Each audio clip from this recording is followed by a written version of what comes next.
La siguiente intervención la va a realizar Francisco Ramón Andrés Martín, que es director del Programa Técnico-Científico del Laboratorio de Hidráulica del Centro de Estudios Hidrográficos del CEDEX. Es experto en modelización física y numérica de obras hidráulicas y va a presentar el estudio hidráulico del aliviadero de la presa de Pálmaces. Vale, muy bien, muchas gracias. Voy a hablar sobre el estudio hidráulico que hemos realizado recientemente en el laboratorio, es sobre el aliviadero de la presa de Pálmaces.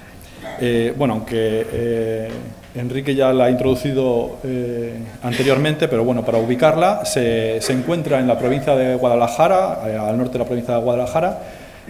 La presa concretamente está ubicada en la parte suroeste del embalse, ahí podemos ver una imagen de lo que es la presa con su aliviadero. Centrándonos en el aliviadero, tenemos una primera zona de la embocadura, una zona de alimentación, donde hay como una especie de meseta con la cota muy próxima al umbral del vertedero. A continuación es el propio vertedero, es de pared gruesa, está dividido en 3 vanos que están regulados por compuertas. A continuación tenemos, también como ha dicho Enrique anteriormente, un aspecto bastante peculiar de este aliviadero, y es que tiene un primer cuenco de amortiguación justo aguas abajo, inmediatamente aguas abajo del aliviadero, que es ese que podemos ver ahí. Aguas abajo vemos lo que es el canal de descarga, también con otra peculiaridad es que está dividido longitudinalmente con una especie de escalón a 2 niveles, ¿no? La solera está como a 2 niveles, y después ya finalmente tenemos el cuenco de amortiguación final, a partir del cual se produce la restitución al cauce. Inicialmente el objetivo principal de este último estudio es el que venía determinado por un estudio previo que se había realizado en el 2019 mediante modelo físico, aquí también en el laboratorio, en ese estudio al final se propusieron una serie de modificaciones para solucionar diferentes problemas. En concreto estaban ubicados en las pilas del aliviadero, del vertedero, y lo que es la modificación, bastantes aspectos modificados del cuenco de amortiguación inferior, el de aguas abajo, pero sobre todo el principal problema que se detectó es que la capacidad del aliviadero era insuficiente. Entonces, nosotros empezamos nuestro estudio con eso en mente. Aquí tenemos también un poco las propuestas, ¿no? Y entonces ya con nuestro estudio ya comenzado, ya empezamos a realizar los trabajos, nos llegan los resultados de un estudio hidrológico y de laminación, según el cual los caudales que es necesario evacuar por el aliviadero se ven reducidos, ¿vale? Es un estudio en el que los resultados son a la baja, y entonces de golpe nuestro objetivo principal, que era incrementar la capacidad del aliviadero, ya no era necesario, ya el aliviadero ahora sí que tenía la capacidad suficiente. Y entonces, a partir de ese momento, nuestros trabajos se centran en intentar solucionar otros problemas que sí que habíamos visto en las primeras fases de nuestro estudio, ¿vale? Ya centrándonos en la metodología que hemos empleado en nuestro estudio, es lo que ya ha dicho antes Luis, es una modelización híbrida en la que hemos combinado modelos numéricos, principalmente tridimensionales, pero también hemos empleado bidimensionales, y combinados con el modelo físico. Aquí podemos ver uno de los modelos numéricos que hemos utilizado. En concreto, este es un modelo en el que se ha reproducido la geometría inicial de partida de nuestro estudio, que en realidad es la geometría propuesta ya con las modificaciones propuestas por el estudio anterior. Y ahí ya podemos ir viendo algunos problemas de los que he dicho anteriormente, y que son básicamente que se producían despegues de la lámina de agua respecto a la solera en ciertos puntos, como habíamos visto ahí un poco en el vertedero, también a la salida del primer cuenco, y ahí donde cambia la pendiente de la rápida, también se producen despegues. Esto es un vídeo que reproduce los resultados de este modelo, y en la imagen siguiente vamos a poder ver con más detalle las zonas donde tenemos esos despegues, ¿vale? Ahí se ven un poco en perfil, y yo creo que con esos detalles se aprecian mejor. Aquí vamos a ver, se ve el perfil longitudinal de la situación inicial, ¿vale? Es un perfil longitudinal por el eje del aliviadero. donde se puede apreciar, pues bueno, comienza con el vertedero, tenemos la geometría del cuenco y después tenemos el inicio de la rápida con esas dos líneas que representan los dos niveles de las dos semisoleras, como si dijéramos, ¿no? Entonces, bueno, aquí se realizaron multitud de pruebas,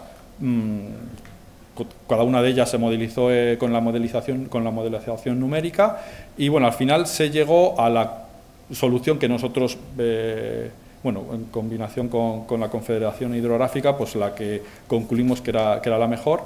Y bueno, básicamente pues aquí se ve modificada. Básicamente en el fondo consistía en suavizar las curvaturas en esas zonas donde se producían despegues, pues a la salida del vertedero, a la salida del cuenco y en el cambio de pendiente. ¿Vale? También aquí, bueno, había varias opciones, pero al final lo que intentamos hacer fue que las modificaciones en el aliviadero se concentraran en la menor longitud posible para que las obras posteriores afectaran a la menor parte del aliviadero posible. Bueno, con esto se realizaron nuevos modelos numéricos y, bueno, aquí se puede ver que efectivamente esas zonas ya no se producen esos despegues, ¿vale? Y esto pues es otro vídeo en el cual ya, bueno, con este último modelo en el cual efectivamente pues se ve que ya no se producen esos despegues, ¿vale? Bien, bueno, pues esta solución, que es la que nos resuelve los problemas que habíamos encontrado con la modelización numérica, pues después vamos y la implementamos en la modelización, en el modelo físico. El modelo físico es es una escala 1:40, es el modelo físico que se había construido y se había utilizado para el estudio anterior, el del 2019, ¿vale? Y bueno, aquí es donde implementamos las modificaciones. Lo primero que tenemos que hacer es comprobar que efectivamente no se producen esas depresiones o esos despegues, que es los que hemos intentado evitar.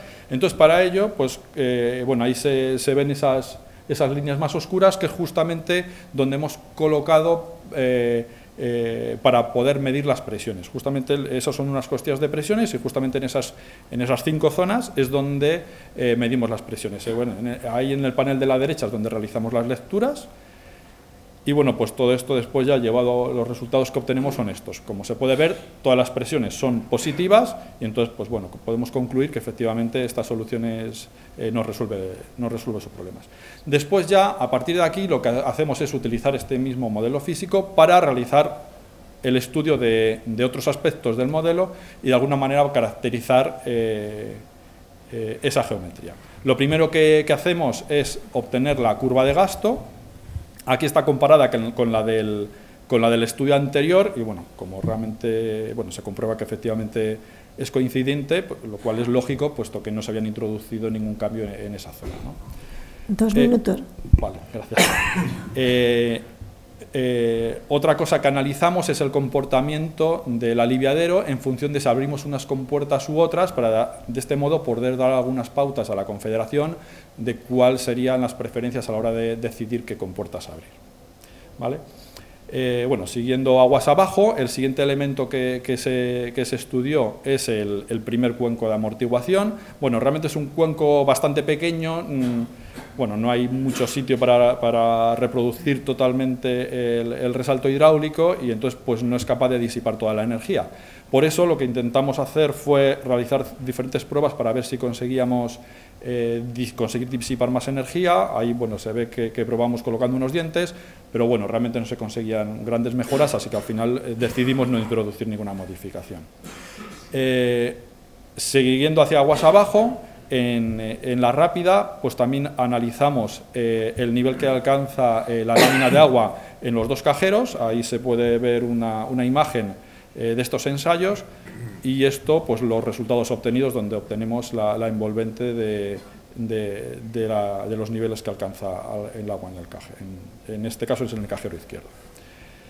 Bien, y lo último que hemos estudiado ha sido también el cuenco de amortiguación de aguas abajo. Respecto a este cuenco, aquí para analizar cómo funciona un cuenco es importante ver los niveles que se tienen aguas abajo, a la salida del cuenco. En este caso, para hacerlo de forma natural con el modelo físico, pues tendríamos que haber prolongado el modelo físico mucha longitud hacia aguas abajo para reproducir parte del cauce. Y bueno, pues como eso supondría mucho coste económico y necesidad de espacio, pues al final hemos vuelto a echar mano de modelización numérica ¿vale?, para obtener la curva de gasto a la salida bueno, en esa zona del cauce. En este caso hemos empleado modelización numérica bidimensional con el modelo IBER. Y bueno, esto es todo. Muchas gracias. La siguiente presentación la va a realizar Alberto Velasco Torres, que es el jefe de la División de Microscopía y Petrofísica del Laboratorio Central de Estructuras y Materiales del CEDEX y es un experto en patologías químicas del hormigón. Y la presentación lleva el título de Estudio de posibles patologías expansivas en la presa de la Tajera.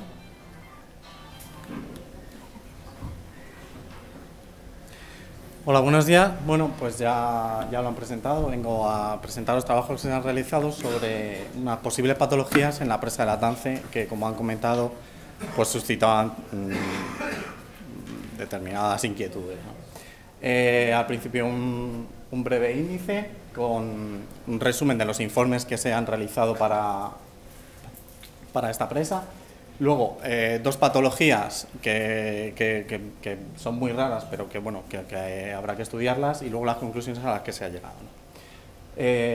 Como informes premios, bueno, la presa de la Tajera, a partir de esa rotura de anclajes, se nos pide hacer unos informes. En el primer informe se reciben 2 testigos en el laboratorio, se inspeccionan esos testigos con microscopía electrónica y se detecta etringita en el testigo, ¿no? Para descartar un posible ataque por sulfatos, lo que se hace es medir las cantidades de azufre total en hormigón y en árido y se comprueba que estas cantidades están acorde a la normativa. En 2012 vuelve a recibirse un testigo ya de 11 metros de longitud que atraviesa tanto el hormigón de la presa como el del macizado, como un hormigón antiguo que tenía allí la presa. Bueno, pues se recibe en el laboratorio y se hace el mismo estudio, aparte de ensayos mecánicos también, de resistencia, o sea, se hace todo tipo de estudios, ¿no? Pero en microscopía electrónica se vuelve a detectar etringita en el hormigón. Como se sospecha otra vez de un ataque por sulfato, se vuelve a medir en el hormigón las cantidades de azufre en el hormigón y en el árido, y estas cantidades de azufre siguen siendo por debajo de los límites que acepta la normativa. Se concluye con que podría ser un problema de etringita retardada. Pero bueno, se necesitan más estudios y esto se queda aquí. En 2020 siguen rompiéndose estos anclajes, vuelven a solicitar un informe al CEDEX. Esta vez extraemos 7 testigos de la presa, ya no solo del bloque 6, que era donde estaba el problema, sino de varias zonas de la presa para fines comparativos, y se vuelve a hacer otro estudio como los anteriores. La etringita sigue apareciendo en el hormigón, se vuelven a medir valores de azufre en todos los testigos y todo este azufre sigue cumpliendo la normativa vigente. En este estudio ya se profundiza un poquito más en la etringita retardada, pero con los datos que tenemos se descarta, aunque hay que estudiar un poquito más, ¿no? Ya en 2022 se ha entregado otro informe, ya en exclusiva del bloque 6, donde se analizan 2 posibles patologías que son muy raras en España, pero que, bueno, ahí están, hay que estudiarlas y se decide centrar este informe en estas 2 patologías. Una es la reacción alcali-carbonato. Esta reacción alcali-carbonato, teóricamente, digo teóricamente por lo que viene después, se produce cuando áridos carbonáticos, dolomías impuras con arcillas, reaccionan con los álcalis del cemento y pueden provocar varias reacciones que voy a explicar, ¿no? La primera de ellas, que se ha encontrado en la literatura, es la formación de brucita. Esta brucita, al cristalizar, o sea, la brucita viene a partir de la dedolomitización de esta dolomía, se altera esta dolomía, cristaliza brucita. Esta brucita, al cristalizar, tiene un aumento de volumen, y este aumento de volumen puede llegar a expandir el hormigón o a generar tensiones. Otro de los mecanismos que se ha encontrado en la literatura es que no es esta brucita la que expande, sino las arcillas presentes dentro de las calizas, que son las que cogen agua, se hinchan y provocan estas tensiones. Y una tercera vía es la negación absoluta de esta reacción. Esta reacción no existe y lo que se está produciendo, la expansión que se está produciendo es debido a una reacción álcali-sílice, que ya no es solo los áridos carbonáticos, sino los cristales de cuarzo que están diseminados en las calizas, las que reaccionan generando un compuesto que expande y fisura el hormigón. Bueno, los ensayos que hicimos en el laboratorio para este tipo de reacción es una petrografía de los áridos, una petrografía óptica de los áridos, microscopía electrónica de barrido del hormigón, cálculo del residuo insoluble, que no lo habíamos hecho hasta ahora, pero pues, por investigar más en esta reacción se hizo este ensayo, que consiste en tomar una cantidad representativa de áridos, machacarlos a un tamaño inferior a 600 micras más o menos, 630 micras, y disolverlos en ácido clorhídrico. Los carbonatos se disuelven y lo que nos quedan serían las partículas insolubles, que son tanto arcilla como cuarzo, ¿vale? También se realizó fluorescencia de rayos X de los áridos para determinar la cantidad de aluminio, magnesio y calcio que tenía.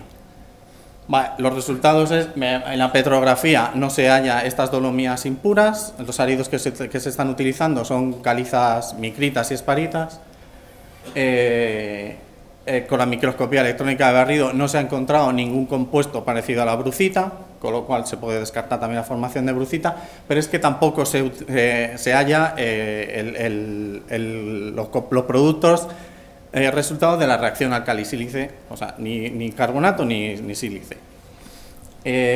Los valores del residuo insoluble que se han obtenido quedan muy por debajo de lo que es el límite más restrictivo para la cantidad de arcillas que deberían tener estos áridos para ser reactivos, y además, al separarse las arcillas de los cristales de cuarzo, también se puede valorar si hay una reacción álcali-sílice. En este caso, la cantidad de cristales de cuarzo es inferior al 2% de cuarzo reactivo equivalente que sugiere la literatura, y eso teniendo en cuenta que todos los cristales de cuarzo fueran reactivos, con lo cual se descarta la reacción álcali-carbonato y la reacción álcali-sílice.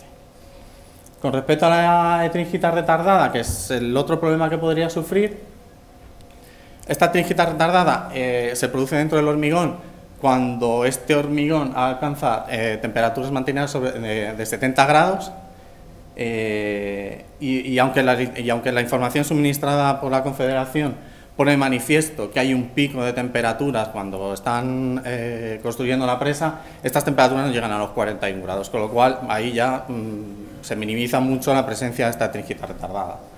Luego también otro de los factores que para la aparición de este compuesto es contenidos elevados de cemento, de hasta 400 kilos metro cúbico, pero en la presa las dosificaciones que se utilizan están en torno a 175, con lo cual otro de los factores que tampoco... Dos minutos. Sí. Con lo cual se realiza un ensayo. Esto nos dice que es bastante improbable que haya etringita retardada, pero aún así se realiza un ensayo de expansión residual.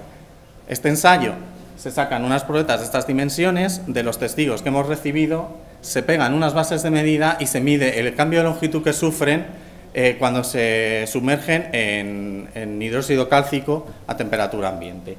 Como se ve en la gráfica, ninguna de las probetas ha expandido lo suficiente como para considerarlas que hay etringita retardada en el hormigón. Y como conclusiones, pues bueno, ya he ido diciendo que se han medido los valores de azufre y que todos no superan los límites que marca la normativa.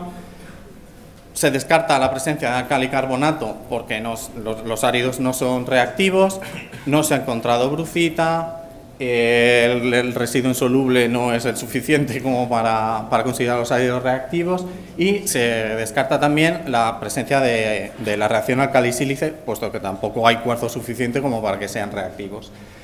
Y también se descarta la presencia de trigita retardada, puesto que aparte de la temperatura, de la revisión bibliográfica de la documentación de la presa, como los resultados de la expansión residual han dado todos negativos, con lo cual bueno, pues en el hormigón se descarta la presencia de una patología expansiva y bueno, pues muchas gracias por atender y si tienen alguna duda.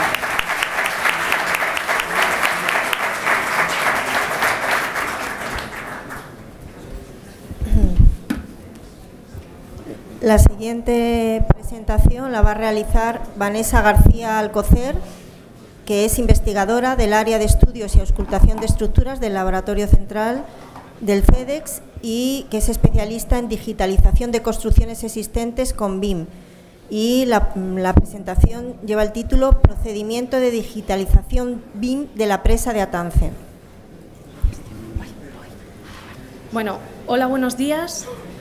Como comentaba inicialmente Enrique, este procedimiento de digitalización BIM es digamos un extra que hemos hecho dentro del estudio del hormigón que hicieron los compañeros de Ciencia de Materiales, porque nos interesa investigar cómo implantar la metodología BIM, en este caso en una presa, en la presa de Latance, pero también sentar las bases para poder exportar esta metodología, esta nueva forma de trabajar a otras presas.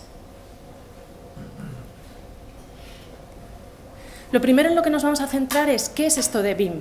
Building Information Modeling. Es una forma de gestionar una infraestructura. Lo que nos permite esta metodología es centralizar toda la información que tenemos disponible sobre una obra en un único archivo. En un único archivo y en un único modelo que está definido por estos dos aspectos. Por un lado, la geometría 3D, pero el aspecto más importante es esa base de datos vinculada, flexible, que nos permite ampliar información y donde cabe todo tipo y formato de información. ¿A qué me refiero? Pues, por ejemplo, en cuanto a lo que es la información paramétrica, ahí podemos incluir los detalles característicos de la presa. Por ejemplo, el año de construcción, la capacidad, el tipo de material, el tipo de presa, etcétera. Esos datos irían en la estructura base del modelo, pero también podemos vincular toda esa documentación que se ha venido contando durante la jornada de proyectos de construcción, proyectos de reparación, estudios que se hayan realizado en cuanto a hidrología, geotecnia, materiales. Todo esto podría ir vinculado porque al final BIM es un repositorio, es un inventario de información donde podemos analizar y gestionar. El primer problema al que nos enfrentamos es que esta metodología está hecha, está creada para construcciones de nueva planta, en este ciclo de vida BIM que vemos desde la planificación y el diseño, la ejecución de obra y el mantenimiento. ¿Qué es lo que pasa? Que nosotros nos encontrábamos en esta última fase, porque las obras a las que nos referimos ya están construidas, son construcciones existentes y nos tenemos que focalizar en esta última fase de la explotación, de cara a estudiar su mantenimiento y conservación. Es decir, que ya nos hacía falta un paso previo para poder implantar la metodología, que en este caso va a ser el escaneado 3D para poder hacer y levantar ese modelo BIM. ¿Cómo lo hemos aplicado nosotros a este caso concreto de la presa de Latance? Mediante dos sistemas de captura, una de ellas con drones, vehículos no tripulados, para acceder a los datos desde puntos de vista no accesibles, pero también complementándolo con un escáner láser 3D que nos permitía recoger toda esa información en una nube de puntos 3D, donde tenemos alzado aguas arriba, coronación, aguas abajo e incluso el propio interior de la galería.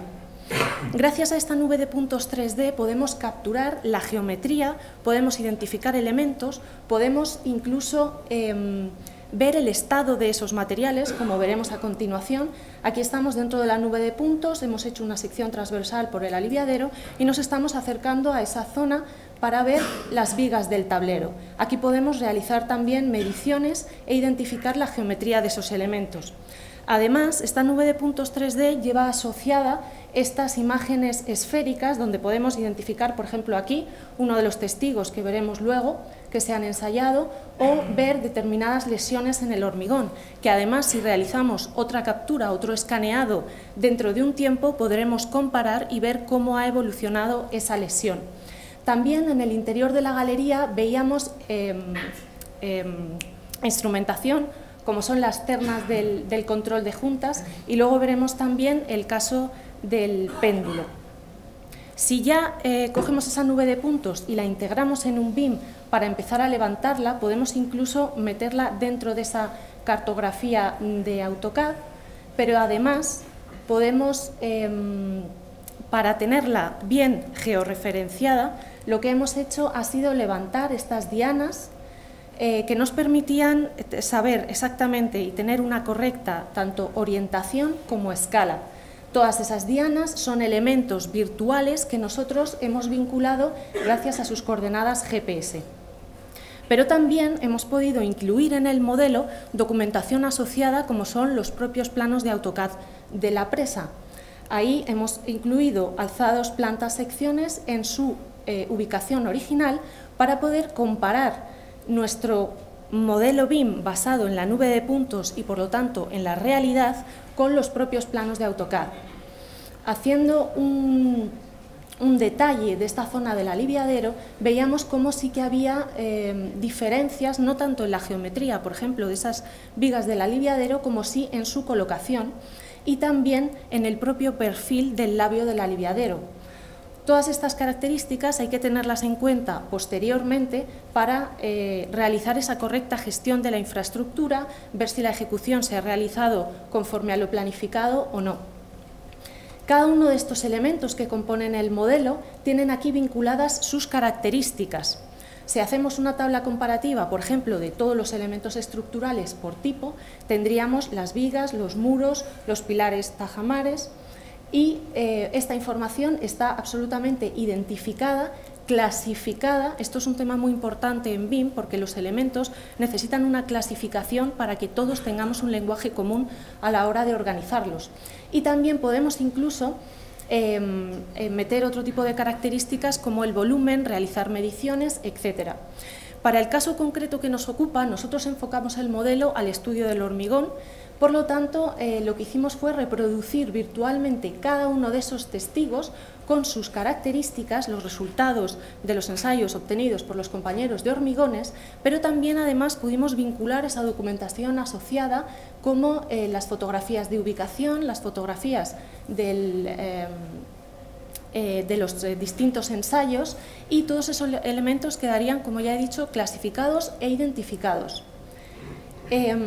Además, estamos avanzando en el tema de la auscultación, en integrar la auscultación en el modelo, haciendo una reproducción de esos sensores, del coordinómetro, por ejemplo, del péndulo, para poder conectarnos en remoto a los datos y tener un control en tiempo real. Este es el estado en el que nos encontramos y, como decía, vamos hacia la monitorización en tiempo real. ¿Para qué? Para poder descargarnos los datos, analizarlos y realizar simulaciones y predecir futuros comportamientos. Todo ello enfocado al mantenimiento predictivo. 2 minutos. Vale, gracias. ¿Pero para qué es todo esto? Para poder gestionar la información, como he dicho. Para ello es muy importante este procedimiento de cómo introducir la información para que luego sea útil, sea fácil de manejar. Por ello, esta información tiene que estar estandarizada según una normativa, clasificada atendiendo a los distintos tipos de obras, desarrollada por niveles que ya están previamente establecidos, los LOT, y ser trazable, con un número de ID que nos acompaña en todos los documentos que se elaboren. ¿Cuál es el objetivo? Gracias a esa clasificación, a estos niveles de desarrollo, lo que queremos es poder exportar a unos formatos de información interoperable como el IFC, que nos permitan gestionar estas grandes cantidades de información en cualquier software, es decir, sin tener que atarnos a una casa o a un programa específico. Son los formatos abiertos OpenBIM. ¿Hacia dónde vamos? ¿Por qué todo esto? Estamos estableciendo las bases para poder controlar, para poder llegar al gemelo digital. Este gemelo digital puede dedicarse bien a los cálculos estructurales, a hacer simulaciones energéticas, un análisis completo del ciclo de vida, monitorización, podemos controlar en remoto ciertas características, porque al final estamos hablando de digitalizar, de controlar a distancia. Y en esto también, en último lugar, quería hablar de la integración BIM-GIS como paso fundamental para la información que ya tenemos a un nivel de escala territorial de una cuenca hidrográfica, poder utilizar esa información, no perder, sino sumar, complementar con un BIM a escala constructiva, y precisamente en la simbiosis entre estos dos sistemas es donde vamos a llegar a intercambiar y a tener un control de toda esa información. Muchas gracias.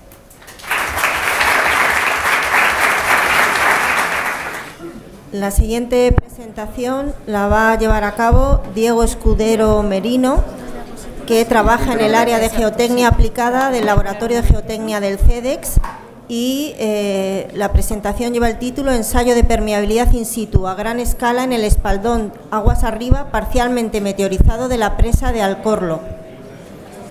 Bueno, buenos días. Lo primero, agradecer a Enrique porque me ha hecho la labor un poquito más fácil, como ha introducido bastante qué es lo que voy a contar. Creo que voy a cumplir perfectamente los 10 minutos, pues eso espero.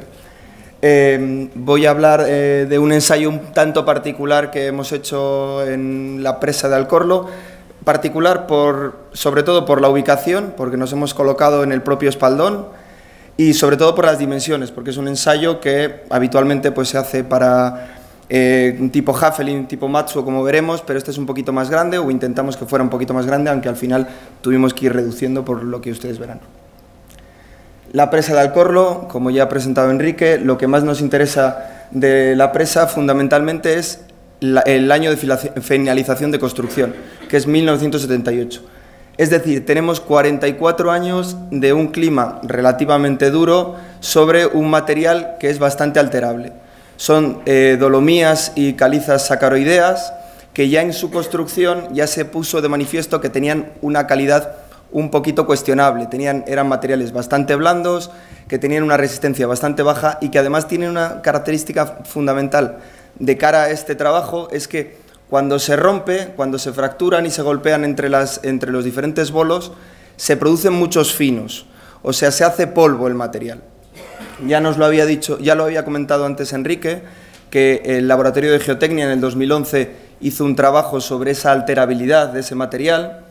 Se hicieron ensayos de corte en la caja de 1 metro cúbico, se hicieron otro tipo de ensayos de desgaste tipo Los Ángeles, tipo ciclos, y se había visto perfectamente esa alterabilidad y esa característica que va a generar esas incertidumbres y esas inquietudes más en la Confederación, que era que es que se hace realmente polvo. De hecho, en las imágenes superiores se puede ver como el espaldón, bueno, se puede ver, o me creerán que se pueda ver, como en el espaldón hay zonas que parece que no es una escollera ni un material grueso, sino que es prácticamente una presa homogénea de materiales bastante finos. ¿Qué es el problema que nos enfrentábamos ahora ya en 2020? Pues que esa arenización haya reducido la permeabilidad a valores que pudieran suponer un problema en la inestabilidad en la situación de desembalse rápido. Por tanto, lo que nosotros ahora necesitábamos era estimar una permeabilidad. Hay muchos métodos. La primera opción que nos planteamos es decir, bueno, vamos a una correlación de formulaciones empíricas, como puede ser la de Serrar, la de Hazen, pero son formulaciones que se van a nutrir de las granulometrías. Estamos viendo que la puesta en colocación en el espaldón y todos estos años han hecho que la granulometría del material sea muy cambiante, es una granulometría muy discontinua, tenemos bolos más o menos grandes y tenemos muchos finos, por lo que no íbamos a poder incorporar el tema de la porosidad y del empaquetado del material. Opción descartada. Ensayos de laboratorio, ensayos en un permeámetro, en un triaxial. ¿Qué problema tenemos? Que vamos a tener que sacar unas muestras representativas de ese material dentro del espaldón, porque ya no nos valía el material que teníamos en la cantera como en el año 2011. Teníamos que ver todos los factores que habían influido en el material que ya está colocado.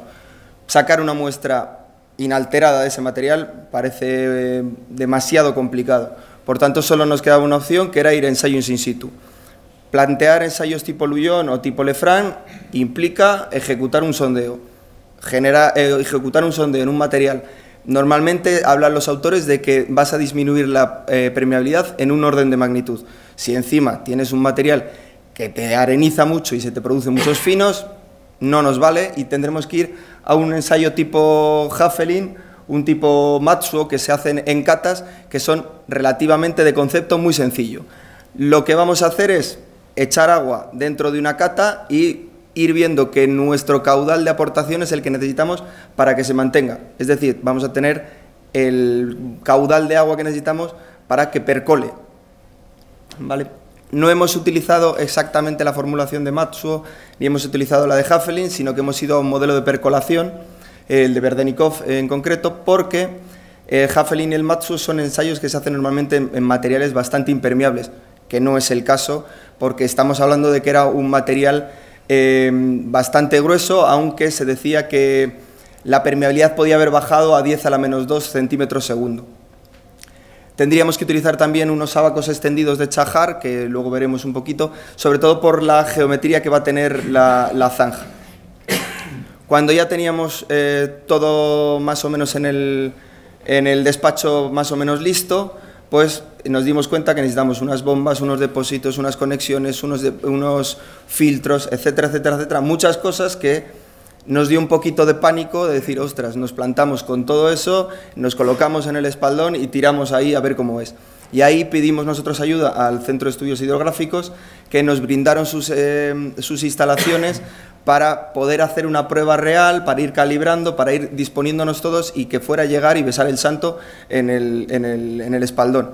Además, nos prestaron unas bombas más para poder tener un poquito más de caudal, nos prestaron unos caudalímetros, o sea que ya solo por esto la presentación es simplemente para agradecer la de horas que nos quitó de frío, porque este ensayo lo hicimos en noviembre en Guadalajara, que no es que haga una temperatura ideal para estar en bañador, cerca de la presa, o sea que muchas gracias al Centro de Estudios Hidrográficos.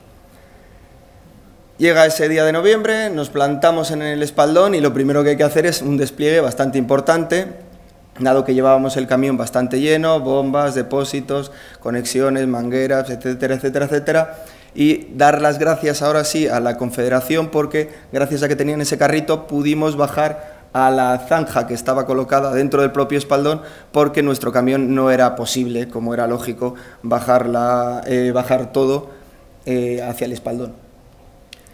La primera disposición que tuvimos era una zanja de 3 metros por 1 metro, para que fuera un poquito alargada para intentar minimizar el efecto tridimensional. Disponemos todo, abrimos el grifo, estamos aportando 820 litros por minuto. ¿Y qué pasa? Pues que el agua percola, vamos, como si fuese aquello lo que tenía que ser, una escollera. Al final no conseguíamos mantener nada de agua, simplemente el agua percolaba rapidísimamente, es decir, nos fuimos un poco tristes ese día para casa, porque al final dices, no tienes un valor de permeabilidad, pero sí que tienes un valor de decir, bueno, la estimación que tenemos es ese 10 a la menos 2 centímetros segundo, la permeabilidad va a ser más alta, y tenemos una segunda conclusión, que es algo que aquí en la fotografía se intuye, y es que al principio del ensayo hubo un pequeño lavado de finos, pero que rápidamente desaparecieron del embalse esos finos, lo cual nos hacía pensar que la arenización era muy superficial y no todo el espaldón estaba completamente arenizado. 2 minutos. Vale. Volvemos al día siguiente, tenemos una zanja de 1 metro por 1 metro y esta vez sí, con 520 litros por minuto, conseguimos mantener una lámina de agua de 10 centímetros. Nos vamos a nuestro modelo de Berdenikov, que nos va a dar cuál es la longitud máxima que abre nuestro paraguas de percolación, y nos dice que abre 1,5 metros. Planteamos 3 hipótesis de cómo se va a abrir ese paraguas de percolación para irnos a un 3 dimensiones. más o menos es desde una zanja cuadrada a ir cómo va abriendo, y tenemos una velocidad de percolación que está entre 0,4 y 0,5 centímetros por segundo. Si a esto le hacemos un par de suposiciones de que el gradiente es unitario cuando ya está llegando a esa zona en la que de máxima apertura, y que tenemos un régimen laminar, que aunque no es cierto, pero nos está poniendo del lado de la seguridad, concluimos que tenemos una permeabilidad en torno al 0,4-0,5 centímetros segundo, y por tanto estamos un poquito más tranquilos con esa incertidumbre de la permeabilidad. Ya simplemente recomendamos la colocación de algún tipo de material para proteger de cara a que no se siga alterando y que no se siga produciendo las bañeras que decía Enrique, pero en cuanto a la inestabilidad, pues en principio parece que podemos estar tranquilos. Eso es todo. Muchas gracias. Bien, pues la última presentación de esta sesión la va a llevar a cabo Ángel Tijera Carrión, que trabaja en el Laboratorio de Geotecnia del CEDEX y es especialista en geofísica aplicada a la ingeniería civil. Y el título de la presentación es Caracterización geofísica del cimiento de la presa de Latance.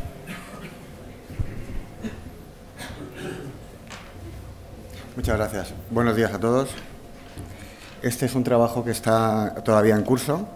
Hicimos las medidas en este verano. La parte de la geofísica está terminada, pero la valoración final se va a hacer junto con unos ensayos de laboratorio que se están haciendo ahora mismo. Bueno, pues para empezar, comentar que las técnicas geofísicas pues, se utilizan mucho en obras hidráulicas en general y en empresas en particular. Y bueno, tanto en nueva construcción como en empresas que ya están construidas. Y las técnicas más habituales, a las que a lo mejor estamos todos más acostumbrados, son las que se realizan desde superficie, que son técnicas eléctricas, sísmicas, electromagnéticas en grandes extendimientos.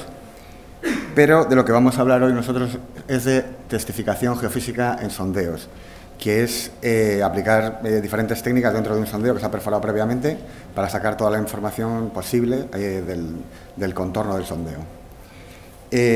Bueno, las aplicaciones de la geofísica en general pues son las cimentaciones de presas nuevas, tratamientos de mejora, filtraciones, y lo que vamos a ver hoy es el estado del hormigón y del cimiento de la presa de Latance mediante geofísica en el interior de sondeos. Y el objetivo, como estamos todavía trabajando en este proyecto, es presentar los resultados, pero sobre todo resaltar las ventajas de este tipo de técnicas que se pueden utilizar en esta presa o en cualquier otro emplazamiento.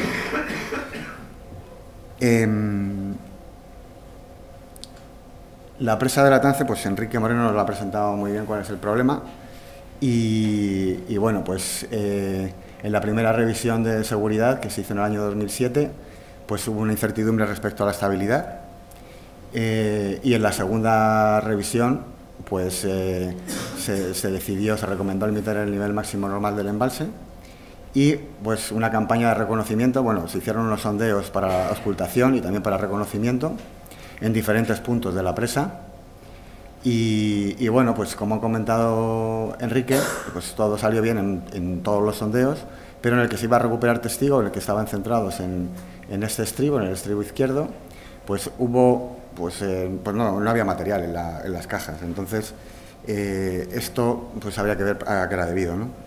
Se sospechaba que podía ser a la ejecución del sondeo, pero había que descartarlo. En noviembre del año 2021 fuimos con una cámara de vídeo para inspeccionar las paredes del sondeo, había continuidad del material, y entonces lo más probable para la ausencia de ese testigo es que la perforación se hubiese fragmentado la roca y no se pudiese extraer, porque es una roca bastante frágil. Las imágenes del vídeo pues muestran unas irregularidades en las paredes que son compatibles con esto, pero hay continuidad. Entonces, a pesar de esto, se decidió hacer una nueva campaña de reconocimiento, unos nuevos sondeos, para obtener muestras, ensayarlas y además para hacer geofísica. Bueno, estas fotografías aéreas las sacaron los compañeros del Laboratorio Central con un dron, y aquí se ve las limitaciones que tenemos en el emplazamiento. Estamos limitados a la zona de los testigos que se van a extraer aquí. No podíamos hacer nada en superficie porque el espacio es muy pequeño, y tampoco podíamos hacer sondeos muy separados porque en esta zona de aquí, que se había planteado, pasan las tuberías de desagüe. Entonces todo se centra en esta zona de aquí, como se ven en estas fotografías, pues estamos muy limitados. Por eso se decidió hacer testificación geofísica, aprovechando el taladro para extraer muestra, obtener la mayor información posible. Un esquema de la testificación es introducir una sonda en el taladro y a través de unos cabestrantes y unas poleas pues moverla y luego obtener la información de los sensores en una unidad central. ¿Qué sondas decidimos o pensamos que podían ser útiles en este caso? Pues la sonda acústica de alta resolución, que es que lo que nos proporciona es una especie de ecografía, una imagen acústica, una especie de ecografía de las paredes del sondeo y nos sirve para ver las fracturas que puede haber en la roca, si hay fracturas y cuál es la orientación de las fracturas. Y luego también se introdujo una sonda gamma natural que lo que mide es la radiación que de forma natural emiten algunos minerales, ¿no? Sobre todo está relacionado con el potasio, hay rocas que tienen potasio, pero también está muy relacionado con arcillas, con el alto contenido en arcillas que pueden ocupar fracturas, ¿no? Dentro de la roca. Y luego además, pues aquí está el meollo, ¿no? de esta campaña, que son las ondas sísmicas para ver las velocidades de propagación de las ondas longitudinales y transversales y con ellas poder trabajar y poder conocer los módulos, el módulo de corte, el módulo de Young, el coeficiente de Poisson, y se introdujeron dos sondas que tienen un fundamento físico diferente, pero que las dos lo que se obtiene es un perfil de velocidad, de las velocidades de propagación. Bueno, pues los resultados vamos a presentar de uno de los dos sondeos que se perforaron. Conjuntamente presento la gamma natural y la sonda acústica de alta resolución. Se ve que esta primera parte que corresponde con el hormigón está en este contacto, aquí está el testigo, y lo mismo que en la zona que lo mismo por la imagen de la sonda acústica, esta es la gamma natural, y hay un aumento muy grande cuando entramos en la zona de la roca. Esto es debido a que tenemos un NEIS que tiene contenido en potasio, potasio 40, que es emisor de radiación gamma, y hay unas variaciones cuando cambia a unas cuarcitas, y hay también unas variaciones que podrían ser debidas a la arcilla en el interior de las fracturas, pero los valores oscilan en torno a un valor medio, con lo cual no parece que sea un indicador de que al menos esas fracturas sean grandes. Eso se observa también aquí cuando entramos con la gamma natural en la zona del terreno natural, con la sonda de la acústica al terreno natural, pasamos del hormigón al terreno natural, a la roca, y se observan unas pequeñas fracturas que en algún caso son algo mayores, pero son de pequeña entidad. Y además, lo que se observa también es que la orientación de las fracturas son más o menos horizontales. Los resultados de la sísmica, de los métodos sísmicos, que nos dan las propiedades mecánicas del terreno, pues los he presentado aquí en unos gráficos conjunto los dos sondeos para las ondas de corte, para las ondas longitudinales, y aquí presentando los valores de las ondas longitudinales con los dos métodos que hemos utilizado. Se ve que las ondas longitudinales con los dos métodos pues los resultados son muy consistentes y con lo que hemos visto antes coincide bien con la litología, también aquí con la sísmica, y aquí en la parte del hormigón coincide perfectamente con las otras dos ondas, y en la parte de la sísmica empieza a haber una bajada de velocidades, que esas velocidades son altas en la zona del hormigón, que corresponden a un hormigón sano, y para las ondas longitudinales se observa una bajada que corresponde a justo en el contacto. Aquí es lo que tenemos que seguir investigando ahora, porque esta bajada de velocidad está incluso en la parte del hormigón y por eso estamos haciendo ahora unos ensayos adicionales. 2 minutos. Vale. Y bueno, pues aquí esta bajada de velocidad es pronunciada y es compatible, es más acusada en la zona de las ondas de corte que las ondas longitudinales, y es compatible precisamente con esas fracturas horizontales que tenemos. Y bueno, pues las fracturas, a pesar de ser algo malo, pues lo bueno que tenemos es que son pequeñas, ¿no? Y bueno, pues habrá que valorar junto con los ensayos de de laboratorio está caída si es susceptible de hacer alguna recomendación para hacer alguna actuación. Y bueno, pues las conclusiones que queríamos mostrar son que la testificación geofísica permite medir con mucha precisión en toda la pared de un sondeo, alrededor del sondeo. Y bueno, es un complemento muy bueno, en este caso no se podía hacer nada más, pero es un complemento muy bueno a las técnicas que se desarrollan desde superficie. Hay muchas sondas diferentes que permiten medir parámetros físicos diferentes. Y las ondas sísmicas son especialmente importantes porque son las que nos dan las propiedades mecánicas del material.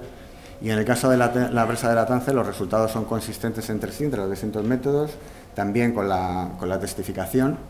Y esos resultados, junto con los ensayos de laboratorio, pues nos van a permitir dar unas recomendaciones. Y bueno, pues esto es todo. Muchas gracias. Vamos a dar comienzo a la segunda sesión de esta jornada. Esta segunda sesión está dedicada a los trabajos que se están haciendo en la demarcación hidrográfica del Guadalquivir y se van a presentar 3 casos de estudio correspondientes a las presas de Tranco de Beas, Jándula y Rumblat. Me acompañan en la mesa Nuria Jiménez, que es la directora técnica de la Confederación Hidrográfica del Guadalquivir, es ingeniera de Caminos, Canales y Puertos, del Cuerpo de Ingenieros Caminos, Canales y Puertos del Estado, y me acompaña Javier Romero, que es jefe de área de seguridad de presas en la Confederación Hidrográfica del Guadalquivir y también director de explotación de 5 presas en la provincia de Jaén. También pertenece al Cuerpo de Ingenieros de Caminos del Estado. Y son los que van a hacer las presentaciones, las 2 ponencias generales sobre los trabajos que se llevan a cabo en esta confederación y luego, como en la sesión anterior, tendremos una presentación más detallada de algunos de estos casos. Así que para no gastar más tiempo, Nuria, cuando quieras tienes la palabra. Bueno, buenas tardes a todos y en primer lugar agradecer la presencia de la confederación con todos los trabajos que llevamos en marcha aquí en el CEDES, porque yo creo que está siendo una jornada muy interesante en el papel que desempeña el CEDES para la gestión que hacemos todas las confederaciones de las presas de titularidad estatal. He hecho un repaso de cuáles han sido las principales actuaciones, los principales estudios de colaboración que a lo largo de los últimos años y desde el inicio de la construcción de presas que tenemos conocimiento, pues hemos llevado a cabo. Y para eso primero voy a explicar un poco cuáles son las presas de titularidad estatal que tenemos en la cuenca del Guadalquivir. He diferenciado entre los estudios que se han llevado a cabo en la fase de proyecto de construcción de las presas, que como sabéis pues es una fase en la que se suele hacer una revisión de ese proyecto porque genera alguna duda, de forma que se optimice principalmente, y como veremos casi todos los casos son estudios de aliviaderos y desagües de fondo de las presas. Hay un segundo grupo donde son los estudios que se llevan a cabo una vez que ya tenemos en explotación esas presas, puesto que pues se habrán puesto de manifiesto incidencias que requieran una revisión de esos parámetros originales o han cambiado las circunstancias y se necesita llevar a cabo nuevos estudios. Y después hay una serie de estudios que he diferenciado, que ya no son directamente de aliviaderos y desagües de fondo, y la previsión de futuros estudios que llevaremos a cabo a corto plazo. Las presas del Guadalquivir pues llevamos 58 presas principales, todas clasificadas como A, con una capacidad total de almacenamiento de 8.034 hectómetros cúbicos. Como viene siendo normal, en el Parque Presístico Español pues son unas presas ya antiguas, más del 70% tienen más de 30 años, el 40% tienen más de 50 años en nuestro caso. En el análisis que podemos hacer vemos que mayoritariamente son presas que se construyeron en base a la instrucción de grandes presas del año 1967. Hay algunas también muy importantes, hay 16 que se construyeron con anterioridad, con la instrucción de pantanos de 1908, y después hay reglamento técnico de seguridad de presas que tenemos 9. Predominan las presas de gravedad con 30 de las 58, como digo, y también tenemos una partida importante de presas de materiales sueltos, 20 de estas 58, y poca presencia de arco, son 6, y mixta 2. En cuanto a los rasgos principales, Bueno, pues nuestras presas tenemos muchas presas de menos de 20 hectómetros cúbicos, son presas pequeñas, y en 11 de nuestras presas almacenamos pues un total, tenemos más de 11 presas, perdona, con más de 200 hectómetros cúbicos, donde tenemos la mayor parte de la capacidad de regulación de nuestras presas. En cuanto a la altura, pues tenemos presas de más de 50 metros, podemos decir que en general tenemos presas que podemos decir que son altas, son las que más predominan, y en cuanto al aliviadero, pues son presas de labio fijo, son las que más presentes están en nuestra cuenca, con 36. La tipología más generalizada pues son presas de gravedad, el tipo 1, digamos, posteriores a la instrucción de grandes presas, con un volumen de embalse de más de 100 hectómetros cúbicos, altura mayor de 50 metros y aliviadero, que en este caso hay un error, de compuertas y un uso de riego hidroeléctrico. Son principalmente las primeras presas que se hicieron de regulación en la cuenca. Y hay un tipo 2, que son presas de gravedad, posteriores también a la instrucción de grandes presas, con un volumen inferior a 20 hectómetros cúbicos y altura entre 15 y 50 y aliviadero de labio fijo. Si ya empezamos con los estudios que hemos hecho en la fase de construcción de proyecto de construcción, pues la primera que tenemos es la de Indahar. Se llevó a cabo un modelo reducido, primero de la protección del pie de presa en el año 1958, solo un año después de que el CEDE se constituyera en organismo autónomo, y después se hizo otro modelo reducido para el aliviadero y los desagües de fondo, para obtener datos para la definición de los planos del proyecto. Otro modelo fue el de la presa de Yegua, también se modelizó el aliviadero. La finalidad era estudiar el comportamiento de ese aliviadero mixto de la presa, los tramos de vertedero, canal de descarga y el trampolín. Este modelo tiene una particularidad, y es que se hizo en el propio emplazamiento de la presa de Yegua y por un equipo, o sea, por el equipo del CEDE, pero a título particular, por lo que me han informado, que supongo que sabía. Además, se hizo el modelo de la presa de José Torán, también se llevó a cabo en el emplazamiento de la presa de Yegua, o sea que parece que allí pues se utilizaría como un pequeño laboratorio, y allí hicieron los dos modelos reducidos. Hemos hecho también el proyecto de una presa que no está construida, que es el proyecto de la presa de Belillo en Granada.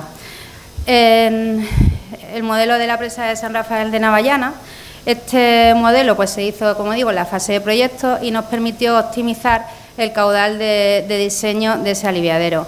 Se corrigieron en el aliviadero de compuertas, se suprimieron dientes de trampolín, digo siempre respecto al proyecto que se iba a construir, se suprimieron dientes de trampolín para facilitar el lanzamiento de pequeños caudales en el aliviadero.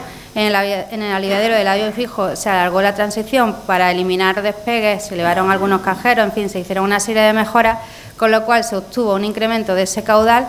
Respecto al proyecto, en el proyecto era de 1.730 y el del modelo ya corregido pues de 1.785. Posteriormente también se hizo un modelo reducido de los desagües de fondo. Esta es la presa de San Rafael, que como se ve, bueno, pues tiene una configuración compleja porque tiene una estación de bombeo importante y se ven los dos aliviaderos. Aunque esta presa, la presa de la Breña, es una presa de Aquavir, ahora Aquaes, pues también la he traído porque es una de las principales presas de regulación de nuestra cuenca, que atiende las demandas de nuestro regadío. Se hizo el modelo reducido en el año 2007, se estudió el comportamiento del aliviadero, del cuenco del aliviadero y del segundo cuenco con el azul de reincorporación al canal del Guadiato. Aquí se puede ver, bueno, pues una presa, se ponen las imágenes de ese modelo, aquí no se ve, no. Y aquí los desagües de fondo. En la fase ya de explotación, pues lo que he dicho antes, una vez que entran en explotación las presas y sobre todo cuando suceden avenidas, pues se dan cuenta de que nos damos cuenta de que no funcionan como estaba previsto en esos proyectos. Entonces un caso fue el caso de la presa de Huerna. Este es uno de lo que podemos llamar errores que también cometemos de vez en cuando. En el momento de la construcción de la presa se hizo una modificación del aliviadero que venía proyectado, se simplificó bastante, por decirlo de alguna forma, y en el año 2009 se hizo un modelo reducido para ver cómo se podía proteger, porque se había visto que había erosiones importantes, y se hizo una protección, digamos, de ese aliviadero con una serie de obras de protección. Y bueno, ahora veremos la imagen. Esta es, no se ve muy bien, pero se ve como a lo largo del cauce pues hay muros de protección, hay gaviones, hay azudes, etcétera. Este aliviadero, por supuesto, tampoco ha funcionado bien. Después de 2 avenidas importantes, pues se vio que se seguía produciendo bastantes erosiones en la margen derecha del aliviadero, y se ha llevado a cabo ahora un proyecto de ese aliviadero con un modelo numérico que también se ha encargado aquí al CEDER. Bueno, este es el modelo anterior. En la presa del Guadalmellato, una de las primeras presas de nuestra cuenca. Aquí también, pues gracias a la actuación, al estudio experimental que se llevó a cabo con el CEDER, pues la verdad que se ha conseguido un aprovechamiento de la capacidad de regulación. Bueno, supongo que todos sois conocedores de la situación de sequía en la que estamos en el Guadalquivir, que bueno, que es una situación cíclica, y que cualquier resguardo que no sea imprescindible, pues la verdad que tenemos que orientarlo a eliminarlo. Entonces, en el caso de esta presa, como digo, es del año 1909, ha tenido modificaciones, incluso un recrecido en la década de los 50. Cuando se construyó agua abajo la presa de San Rafael de Navallana, pues se vio que la capacidad del aliviadero no era la que estaba prevista en el proyecto. Entonces, bueno, pues se encargó ese estudio experimental al CEDER, se hicieron una serie de mejoras a ese aliviadero. Bueno, cuando se constató que la capacidad del aliviadero no era tal, pues lo primero que se hizo fue establecer un resguardo del 24%, perdiendo toda esa capacidad de regulación del embalse. Se llevaron a cabo estas modificaciones, se corrigió el perfil del vertedero, se pasaron a 8 canales, reduciendo la altura. Se suprimieron muros del talud de presa, dividiendo el flujo con quilla o cuchillo al inicio de los muros.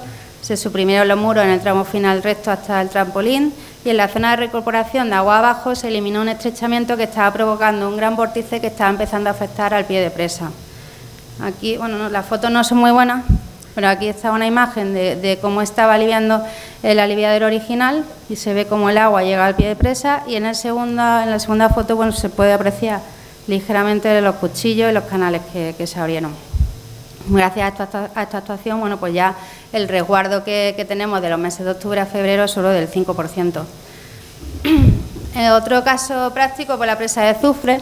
Esta es una presa de materiales sueltos, donde se ha hecho recientemente, de hecho está todavía en el laboratorio, el estudio, el modelo reducido del aliviadero y también de los desagües de fondo. Esta es una presa que ha aliviado, digamos, de forma habitual en los últimos periodos húmedos, y se ha visto cómo pues, había una serie de problemas por presiones negativas en la rampa, que estaba provocando que se estaba dañando al hormigón de la rampa, y también estaba provocando erosiones en la protección en la ladera izquierda, en la salida del trampolín. Por su parte, los desagües de fondo también estaban generando bastante erosión a la salida, porque también se estaban formando remolinos, y a pesar de que se habían protegido varias veces con gunitas y con losas de hormigón, pues no había servido de nada porque la losa se había ido. Y entonces, bueno, pues lo que se ha hecho ha sido hacer ese estudio de los 2 modelos reducidos, que va a servir de base a los proyectos que vamos a redactar para la adecuación de los dos órganos de desagüe. Aquí se ve la salida del aliviadero con la erosión que se estaba provocando, y aquí se ve pues, el modelo reducido, el perfil Krieger, que era la solución inicial, el Bradley, que es la propuesta, una imagen, la salida, cómo se estaba modelizando la afección al lecho. Bueno, son varias imágenes.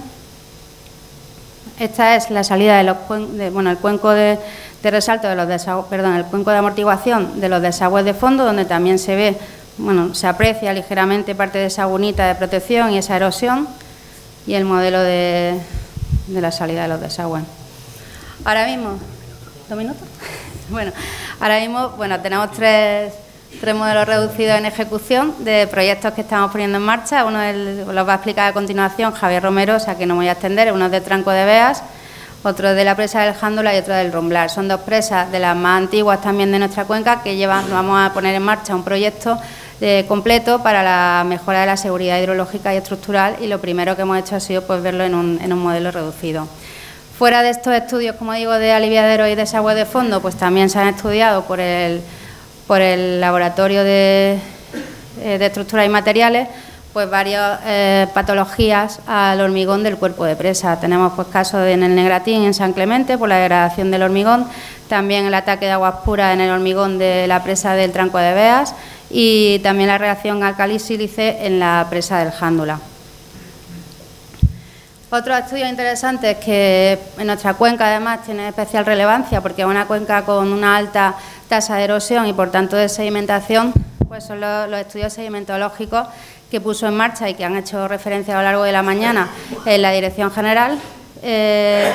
Eso, pues en nuestra cuenca se han estudiado principalmente las presas más antiguas, el Bembeza, el Guadalmellato, el Cubillas y bueno, estos son ejemplos. Ahora hemos llevado a cabo, aprovechando la situación de escasez de recursos, hemos llevado a cabo una campaña batimétrica en 29 de las presas y nos ha puesto de manifiesto, bueno, pues que hemos perdido una capacidad de 81 hectómetros cúbicos. El siguiente paso, y que esperamos contar con la colaboración del CEDE, sería la caracterización de esos sedimentos. Otros estudios pues están orientados, son ensayos geofísicos, estudios de filtraciones también en las presas de Francisco Avellán y de Canales, el estudio geológico en el entorno de la presa de Giribaile y ahora tenemos en ejecución, pendiente de informe, la modelización de la ladera de cierre de la presa de La Breña, que como digo la explota Aquaes, pero que nosotros estamos pilotando este estudio con el CEDE.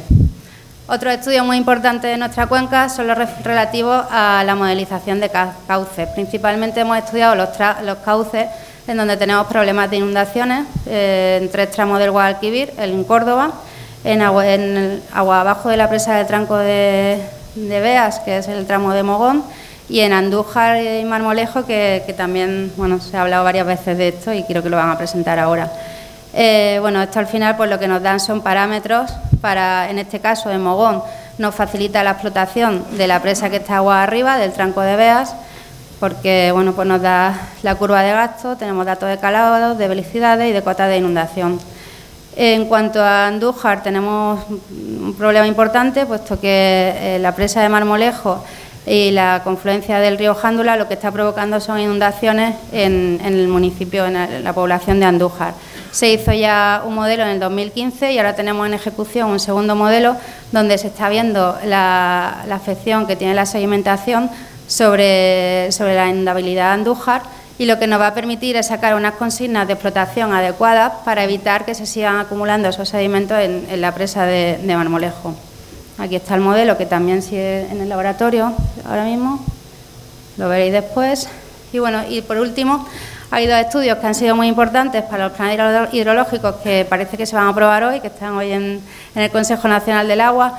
Uno es el de las precipitaciones máximas, la incidencia que tiene el cambio climático en las precipitaciones máximas en España. Esto nos ha permitido evaluar, evaluar la seguridad hidrológica de nuestras presas, que además ha coincidido con la revisión de nuestras normas de explotación, con lo cual ha llegado en un momento más que apropiado. Y además hay otro estudio relevante que ha llevado a cabo el CEDE y que ha permitido que en estos planes hidrológicos para el próximo ciclo, del 22 al 27, se contemple ya por primera vez la variable del cambio climático. Hay una previsión de cómo van a ser las precipitaciones de aquí al año 2039 y ya se contemplan en esos planes hidrológicos. Respecto a informes futuros, bueno, que no están aquí, pero bueno, estamos llevando a cabo el recrecido de la presa del Agrio y el propio proyecto pues contempla también un modelo reducido de ese recrecido, que yo creo que sería el siguiente trabajo ya para el año que viene, que contrataremos encargaremos al CEDE. Y bueno, nada, muchísimas gracias.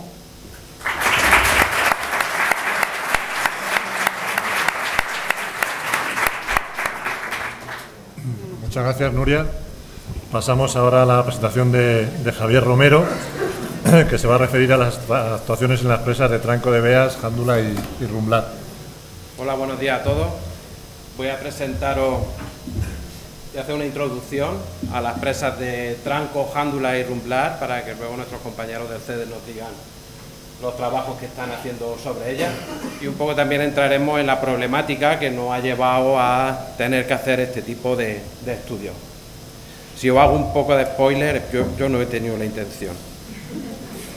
Bueno, pues vamos a empezar. Son 3 presas que tienen unas características comunes y es que están dentro de ese esa clasificación como maduras que le habéis hecho, porque son presas, la verdad, bastante antiguas, muy anteriores a la instrucción de grandes presas y con unos diseños pues un poco al estilo de la época y de la experiencia que se tenía. En el caso de la presa de Tranco, aunque entra en explotación en el año 44, pero antes de la Guerra Civil ya estaba el cuerpo de presa completamente hecho y ya en la fase posterior pues ya lo que se le hizo fue la torre de toma y los órganos de desagüe. Es una presa y un embalse que tiene una cuenca bastante pequeña, son solo 550 kilómetros cuadrados, pero tiene un volumen de embalse considerable, por encima de los 500 hectómetros cúbicos, lo que hace que aunque sea difícil llenarlo, pues algunas veces se llena, ¿no? Y tiene que funcionar el aliviadero, y lo que ha hecho, como ya veremos también, es que el grado de protección que sentía la población agua abajo de ese gran embalse, pues ha hecho que se invadan las zonas de dominio público y las zonas de protección, y ahora nos complican bastante la explotación. En cuanto a la presa, pues una presa de gravedad, de planta curva, bastante curva, ya veremos los planos, motivados por temas geotécnicos, y ya os digo, para el proyecto que se hizo a primeros del siglo XX, es una altura de 93 metros sobre cimiento, una gran presa, y con una suma de taludes que sin llegar al 0,8 el efecto arco le beneficia muchísimo. En cuanto a su posición en el río Guadalquivir, es la única gran presa de regulación que tenemos en el tronco del Guadalquivir. Está en cabecera, todas las presas que vienen agua abajo ya son aprovechamientos hidroeléctricos de fluyentes, y es una de las presas, pensamos, más carismáticas de nuestra cuenca. La planta, veis que es una planta curva y mucho más arqueada en la margen derecha, y lo que nos trae aquí hoy fundamentalmente, aparte del cuerpo de presa, es el aliviadero. Veis un gran aliviadero en la margen derecha del embalse, que tiene el puente aguas arriba, el puente para acceder a Coronación agua arriba del nudo de compuerta. El nudo de compuerta está ahí. Son unas compuertas un poco originales, de sector flotante, muy ingeniosas para su tiempo, pero ahora nos complica bastante en los estándares que les pedimos para poder probar y demás. En las dos fotos que veis, la primera foto sería, yo pienso que recién termina la presa, estaría durante la fase de primer llenado, y lo interesante es el sistema que tenía el desagüe de fondo. El desagüe de fondo tenía distintas tomas en la ladera de la margen izquierda, que por el miedo que tenían ellos, lo hicieron muy cloacal, está a una cota muy baja, por el miedo que tenían a que inestabilidades de ladera pudieran cegar el conducto del desagüe de fondo, aunque con la última batimetría que hemos hecho ya solo nos queda una toma disponible, y la verdad que no nos fiamos mucho de su accionamiento, está fuera de servicio, y seguramente pues vamos a hacer el estudio también en el CEDES de ese desagüe de fondo. Aquí olería nuevo la presa, porque yo pienso que también este es del primer llenado, y ya empezamos a ver en el aliviadero que sí que ha funcionado, porque se ve mojado, pero en este momento no está laminando, está las alzas completamente levantadas y está conteniendo el nivel de embalse. Este es nuestro último llenado en el año 2013, el agua es turquesa, está muy chulo el embalse, el agua es turquesa. Y aquí sí creo que tuvimos una de las cosas que no se habían hecho nunca, a la vista de los números que voy a enseñar ahora, y fue laminar con esas compuertas de sector flotante. No teníamos antecedentes de haber laminado la avenida, y siempre el antecedente que se tenía era de haber abatido una alza completa. Y ahí es donde empezamos ya a ver las dificultades adicionales. Las necesidades de laminación venían de la necesidad de protección agua abajo del cauce de las poblaciones que se veían afectadas. Cuanto al aliviadero, pues un aliviadero relativamente potente, de casi 800 metros cúbicos por segundo a nivel máximo normal, y con las compuertas completamente abatidas, que hay que cambiar el chip, el agua pasa por arriba, no pasa por abajo, y aunque no se verá bien en la foto, pero por encima de las compuertas se ven dos laminitas verdes, que es el agua laminando. Y aquí es lo que os decía del tema de los desagües de fondo. Los desagües de fondo eran unos desagües de fondo bastante potentes, con más de 90 metros cúbicos por segundo. El desagüe regulador, esa es la capacidad actual, pero para ellos supuestamente daba 45 metros cúbicos por segundo.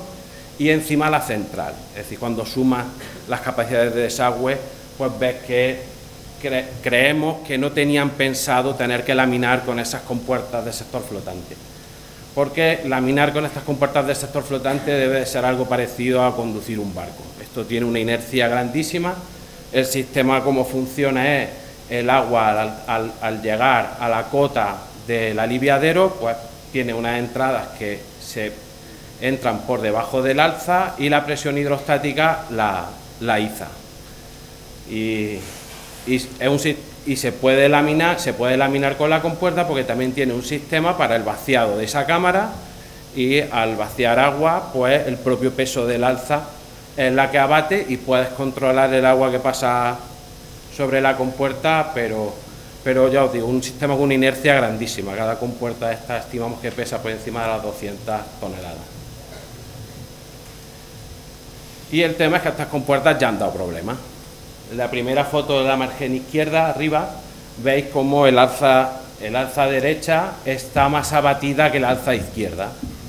Ese es el riesgo que tienen este sistema de compuertas, y es que no sean completamente estancas, que entre agua, haya un fallo en el hormigón, entre agua dentro del alza y entonces pues no mantienen su condición de flotador.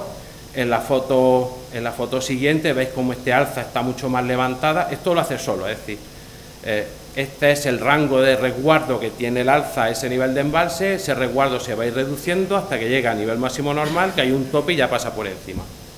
Este alza estaba abatida porque le había entrado agua. Aquí se ven a unos señores que entendemos que se ve ahí con un tubo, estarían achicando agua para poder taponar una vía que tendría seguramente el alza, y hacía que se abatía y ya pierde el total el control sobre ella. En la foto de abajo a la izquierda, pues es el referente que tenemos de una gran avenida tratada por el aliviadero. Del alza derecha se ve que no se fiaba mucho, ya aquí había visto sus problemas, perdón. Y entonces pues abatieron entera el alza izquierda, que serían unos 400 metros cúbicos por segundo, que de haberlo hecho en el año 2013, cuando estuvimos laminando, pues hubiésemos salido en la tele más de lo que ya salimos. En la siguiente imagen lo que quiero haceros ver es la diferencia de la noción de riesgo que tenemos la sociedad actual respecto a esta sociedad que esto es en los primeros años 60.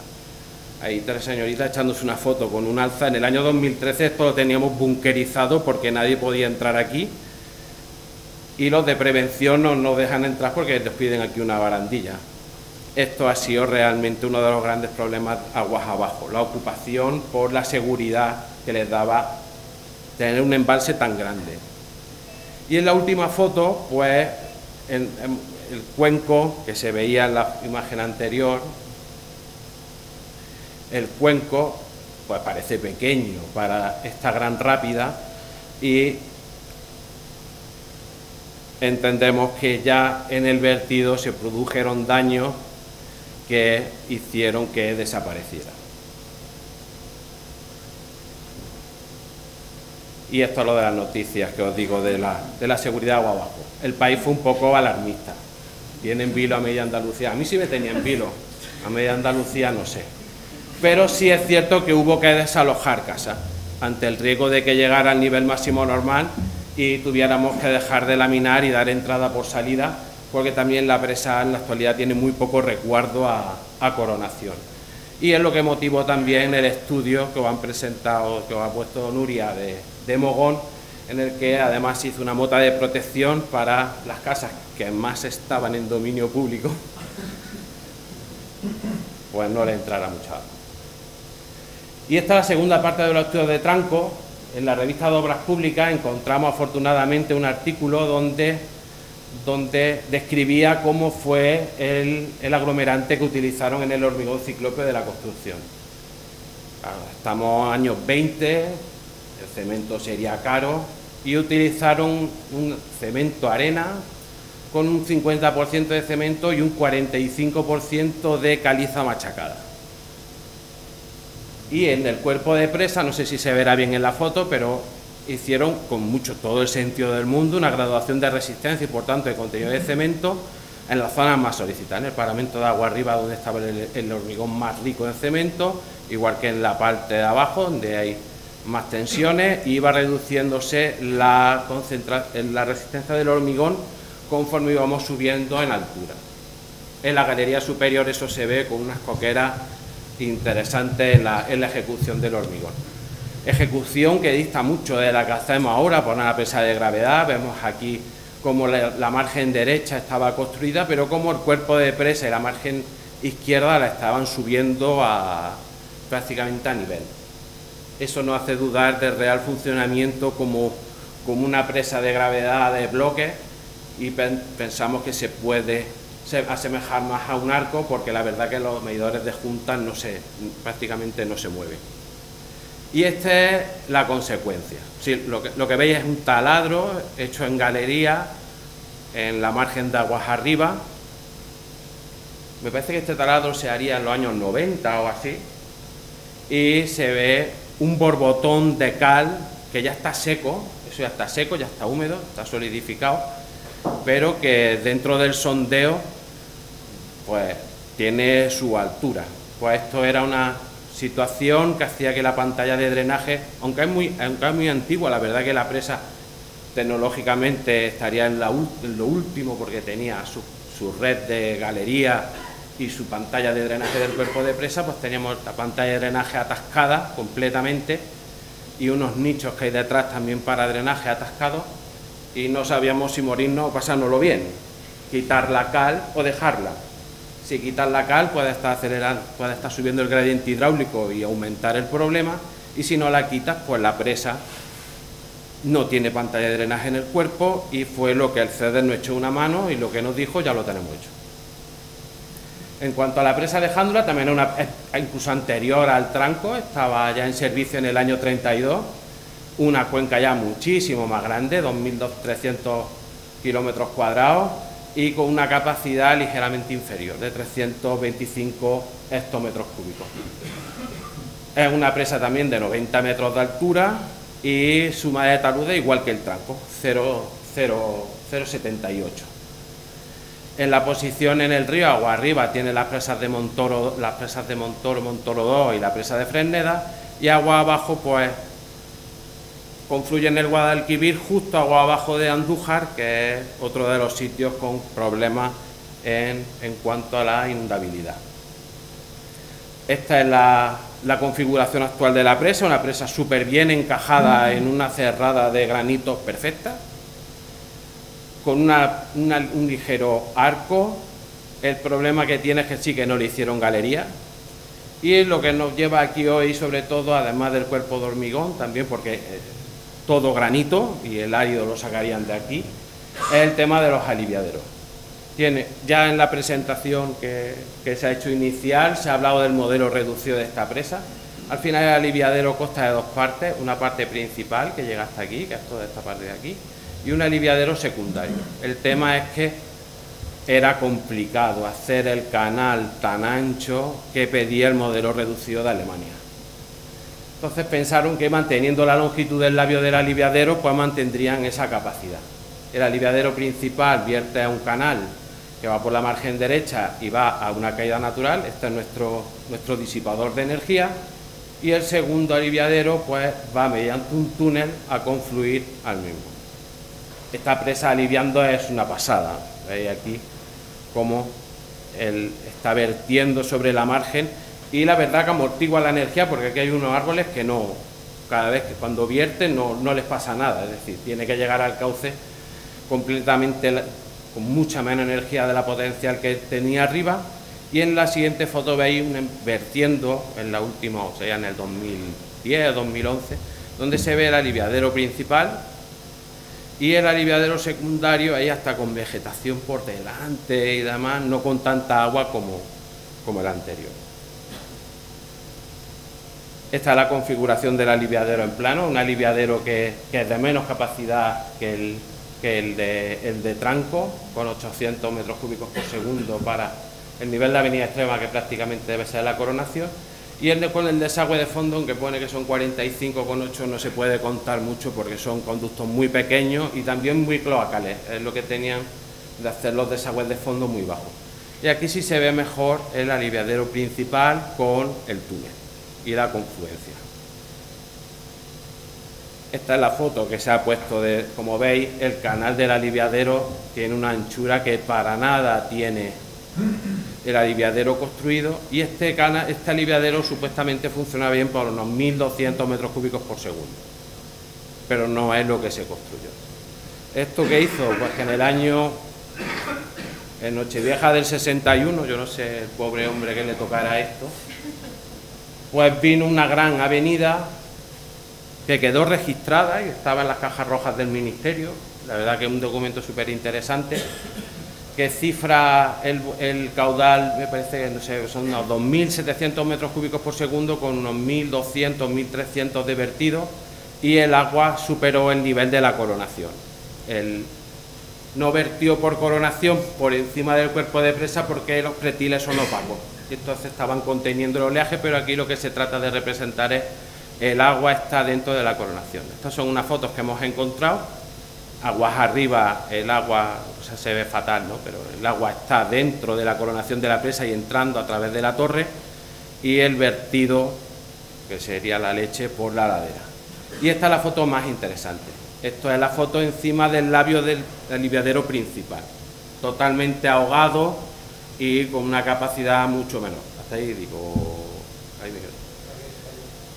Y una de las fotos más interesantes también que hemos visto es que en el cajero izquierdo del aliviadero, en lo que aquí está la presa, vertió por encima del cajero. Es decir, la presa no vertió por coronación, pero sí que vertió por el estribo derecho, pero claro, está tan bien encajada en el granito que no se produjo ningún fallo en la presa. Es decir, esta presa puede sobreverter con total garantía. De aquel marrón, ¿qué es lo que vino? Pues que decidieron recortar el labio del aliviadero 1 metro, que es la configuración actual que tiene del aliviadero. Le dieron más resguardo, pero pudieron estar fastidiando otras cosas. Esta es la obra que se hizo recortando el labio del aliviadero y el estado en el que quedó. Y el aliviadero que tenemos ahora. Bueno, aquí este fue un intento que se hizo en los 80, se conocía claramente la insuficiencia hidrológica de la presa y se planteó un megaproyecto con 2 aliviaderos que sustituían a lo actual por margen derecha y un auxiliar con la margen izquierda. No creemos que tuviera ningún tipo de estudio al respecto, solo eran dibujos y demás, y esto hoy en día sería prácticamente imposible porque la presa está catalogada como BIC. Y por último, la presa de Rumblar, también de los años 40, ya una presa mucho más modesta en cuanto a altura, son 68 metros sobre cimiento, con una cuenca parecida a la de Tranco, unos 577 kilómetros cuadrados, y con un volumen de embalse ya claramente inferior, menos de 140 hectómetros cúbicos, y también tenemos la famosa suma de taludes 0,78. Es una presa que ya no es del sistema de regulación general, un sistema propio para un abastecimiento y una zona regable, y agua arriba tiene unas presas de menor interés. Pero termina confluyendo justo agua arriba de Andújar. Esta es la configuración actual de la presa, una presa de gravedad de planta recta, con un aliviadero en la margen derecha, con un aliviadero lateral y con una rápida y un gran cuenco de resalto.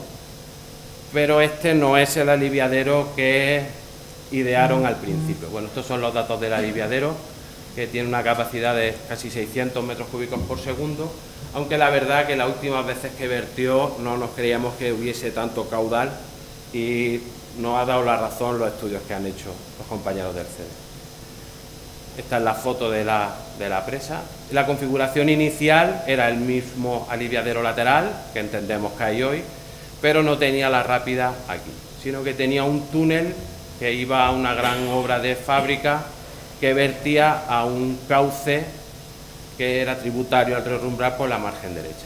Eso hizo que en las inundaciones de los años, una avenida de los años 40, está el estado del cauce agua abajo, aquí está la presa, y pues las erosiones serían importantes, unas erosiones que hicieron esta obra de protección a la salida del túnel, que también se la llevó el agua.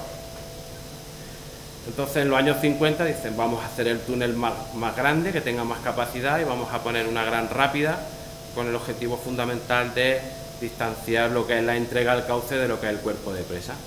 Esta es la obra construida, pero en la avenida del 63 también se rompe. Y llegamos a la configuración que tenemos hoy, que es la que os enseñamos en plano. Aquí hay fotos de la construcción, con dudas sobre la capacidad real por el aliviadero lateral, pero donde sí veíamos que incluso con unos caudales que eran niveles altos pero no extremos, pues sí vimos un funcionamiento bastante malo en la unión de la rápida con el cuenco de resalto, que podía en algún momento pues producir algún tipo de daño en la solera y que una erosión remontante alcanzara el cuerpo de la presa. Bueno, y esto es a lo que nos dedicamos, a que estas cosas salgan a la luz y gente que sabe pues lo estudie. Ya está. Gracias, Javier. Y gracias a los dos universidades, Javier, porque se han ajustado perfectamente al tiempo. Vamos a pasar ahora a la presentación ya más detallada, con intervenciones más breves, de los estudios que se han hecho en el CEDES, que se van a referir a las cuestiones hidráulicas y a cuestiones relacionadas con los materiales. Empezamos por las cuestiones hidráulicas y interviene en primer lugar David López, doctor ingeniero de caminos, es también ingeniero de caminos del Estado y es jefe de área en el laboratorio de hidráulica de este centro. Y va a hablar sobre los estudios hidráulicos de los aliviaderos de las presas de Tranco de Beas, Jándula y Rondar, que nos acaba de presentar David, cuando quieras. 10 minutos. Muy bien, buenos días a todos y muchas gracias, Javier, porque me has facilitado muchísimo la presentación, puesto que ahora ya me ahorro todos los preámbulos y conocéis los problemas que vamos a tratar de resolver. En el primer caso vamos a hablar de qué soluciones estamos articulando para mejorar la capacidad de desagüe de la presa del Rumblar, que como veis en la configuración actual pues ya tiene la rápida alineada con el canal de descarga del vertedero, unos aireadores y un cuenco de sección variable, como podemos ver aquí en esta imagen tridimensional de la geometría. Los objetivos de diseño era poderlos adaptar a los estándares actuales de seguridad hidrológica. Teníamos dos opciones: plantear un recrecimiento de la presa de 1 metro o, sin plantear ese recrecimiento, pues habilitar el aliviadero para que tuviese capacidad para desaguar, en ese caso para 1000 años de periodo de retorno 740 metros cúbicos por segundo, y desaguar la avenida extrema de 5000 años de periodo de retorno 950 ya sin resguardo. Ese es el objetivo que nos hemos planteado. Cuando empezamos a estudiar el funcionamiento, podemos ver, esta es una avenida que se produjo en el año 2010, vemos que aparte de tener unos problemas de ondas pues por la convergencia del flujo aguas abajo del vertedero lateral, también vemos que el agua sale disparada o despedida desde los aireadores, que en realidad, como vemos aquí, son como una especie de trampolines que, en vez de introducir aire, lo que hacen es que lanzan el agua desde la rápida hacia el cuenco, generando pues un funcionamiento muy malo a la entrada del cuenco, puesto que el agua llega con muchísima más velocidad. En esta imagen del modelo tridimensional podemos ver que para 740 el agua ya estaba tocando el tablero del puente, y sobre todo se aprecia que 740 es el caudal de diseño, que todo el canal de descarga ya estaba completamente anegado y de esta forma el vertedero estaba completamente sumergido, es decir, el control no funcionaba. Para 420, vemos aquí el vídeo, podemos ver como prácticamente la zona final ya está afectado por sumergencia, el coeficiente de desagüe es muy pequeño y, por supuesto, a los 600 metros cúbicos pues ya no iba a llegar. La curva de gasto que hemos obtenido con modelo numérico muestra que a partir de 400 empieza ya a producirse el anegamiento del vertedero, y a partir de ese caudal ya el control deja de estar en el labio del vertedero y pasa a la sección justo debajo del puente, ¿no? Ese estrechamiento, que lo que genera es pues que la curva de gasto pues cambia de tipo, y ya para el caudal de 600 y pico ya estaría vertiendo por encima de cota de coronación. Bien, soluciones, pues hemos articulado muchas soluciones. Todo esto hemos tenido un contacto directo con la Confederación, con Javier, con Manuel y con los técnicos encargados de Confederación, para poder definir qué actuaciones eran viables desde un punto de vista tecnológico para poder incrementar la capacidad del aliviadero. En esta línea pues hemos ido avanzando poco a poco. Vemos en este gráfico una imagen que muestra la planta del aliviadero actual, en el que se ve que el labio del vertedero tenía un talud aguas abajo. Lo que hemos hecho es ensanchar el canal. La idea ha sido maximizar la capacidad del canal de recogida aguas abajo del vertedero para poder con eso mantener siempre el control en el labio del vertedero. Entonces la solución ha sido, pues, el vertedero pasa de tener un talud aguas abajo a ser un vertedero con una pared vertical. Hemos prolongado la longitud del labio y lo hemos abierto para ganar algo más de longitud. Hemos profundizado la solera del canal. En este gráfico se ve la situación actual y la que hemos propuesto con el modelo numérico. Y además hemos dispuesto un sistema de compuertas que permite, antes de que llegue el agua a la cota del umbral del vertedero, abrir y desaguar hasta 200 metros cúbicos por segundo antes de llegar al nivel normal, opcional. Estas compuertas además permitirían verter por encima, de forma que en caso de una avería y que no se pudiesen levantar, no perdiésemos capacidad de desagüe. Bien. Esta solución, pues, es la que se ha estudiado con modelo numérico. Tengo que reconocer que hemos hecho cerca de 24 cambios de diseño hasta llegar al actual, pero gracias a que hemos empleado, pues, técnicas de modelización numérica, pues este es un trabajo que se ha hecho en unas semanas. Una vez alcanzada la situación propuesta, este modelo se ha llevado al modelo físico, donde hemos podido estudiar, por ejemplo, fenómenos de aireación en el labio del vertedero para poder evitar problemas de oscilación de lámina, etcétera, y hemos obtenido las curvas de gasto. Como vemos, en este caso estamos vertiendo la avenida de proyecto de 1000 años. Vemos como el aliviadero, pues, permite desaguar con holgura y manteniendo el resguardo, y además hemos obtenido las curvas de gasto para que se pueda, en base a estas nuevas curvas de gasto, rehacer el estudio de seguridad hidrológica y comprobar si los caudales que estamos empleando realmente corresponden a los periodos de retorno, y en este caso, pues, si esto es así, pues daríamos ya por válido este diseño, y si no, pues terminaremos de hacer los reajustes que resultasen necesarios para poderlos garantizar. La segunda presa de la que vamos a hablar es la del Tranco, que ya habéis visto su historia.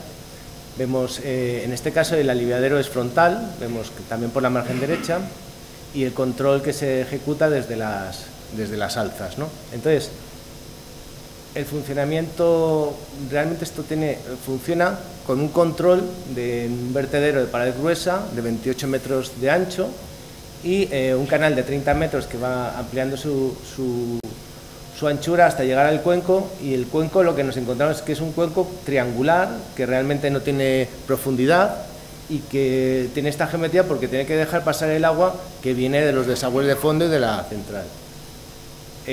Bien. El funcionamiento real de esto para la avenida de diseño, que sería el 820, en este caso se plantea el recrecimiento de 1 metro de la presa. Bueno, podemos ver cómo, puesto que el perfil del azud en el que se alojaban las compuertas, o se alojan las compuertas del sector flotante, no tiene un perfil hidrodinámico, lo que se genera aquí son unos despegues que generan cavitaciones y que, pues, han dañado el hormigón. La avenida que mostró Javier, que funcionaba por el aliviadero izquierdo, se ve que todo el paramento del hormigón está descarnado. Además, para este caudal, puesto que en esta sección se genera un nivel crítico, una sección crítica, el agua se eleva, y para el caudal de 820 vemos que ya estaría poniendo en carga el tablero del puente de coronación. Soluciones. Hemos planteado varias. Empezamos pensando en hacer un vertedero en laberinto, pero la verdad es que la geometría de la plataforma que tenemos aguas arriba nos permitía diseñar un aliviadero bastante largo, de unos 108 metros, que hemos alineado con 3 arcos de círculo, como veis aquí, y que la verdad es que nos daba una longitud bastante grande, permitiendo tener una pequeña lámina vertiente para caudales ya importantes. Para amortiguar el vertido del agua en este colchón, en esta zona que queda aquí de recepción, lo que sustituimos es el antiguo vertedero, el antiguo azud donde se alojaban las compuertas, y lo vamos a sustituir por un pequeño azud que lo que va a generar es un colchón de agua que amortiguará el flujo que se vierta en el cuenco. Vemos el funcionamiento en el modelo numérico experimental desarrollado por nosotros en el CEDES, y podemos ver cómo para el caudal de 820, pues ahora disponemos de un margen enorme de resguardo. Podemos ver que desde la cota de la lámina de agua hasta el tablero del puente, pues ahora tenemos muchísima amplitud y podemos, bueno, pues desaguar estos caudales sin problemas. Otra cosa es el cuenco de amortiguamiento, que como veis pues todavía no tenía buena solución. Para el cuenco que hemos diseñado, pues hemos propuesto hacer una profundización, hacerlo rectangular, profundizarlo 3,7 metros y bueno, con esto más generando la salida simplemente a la cota del cauce, pues conseguiríamos amortiguar. El problema es ¿qué ocurre? Porque cortaríamos el paso del agua para el cauce del río.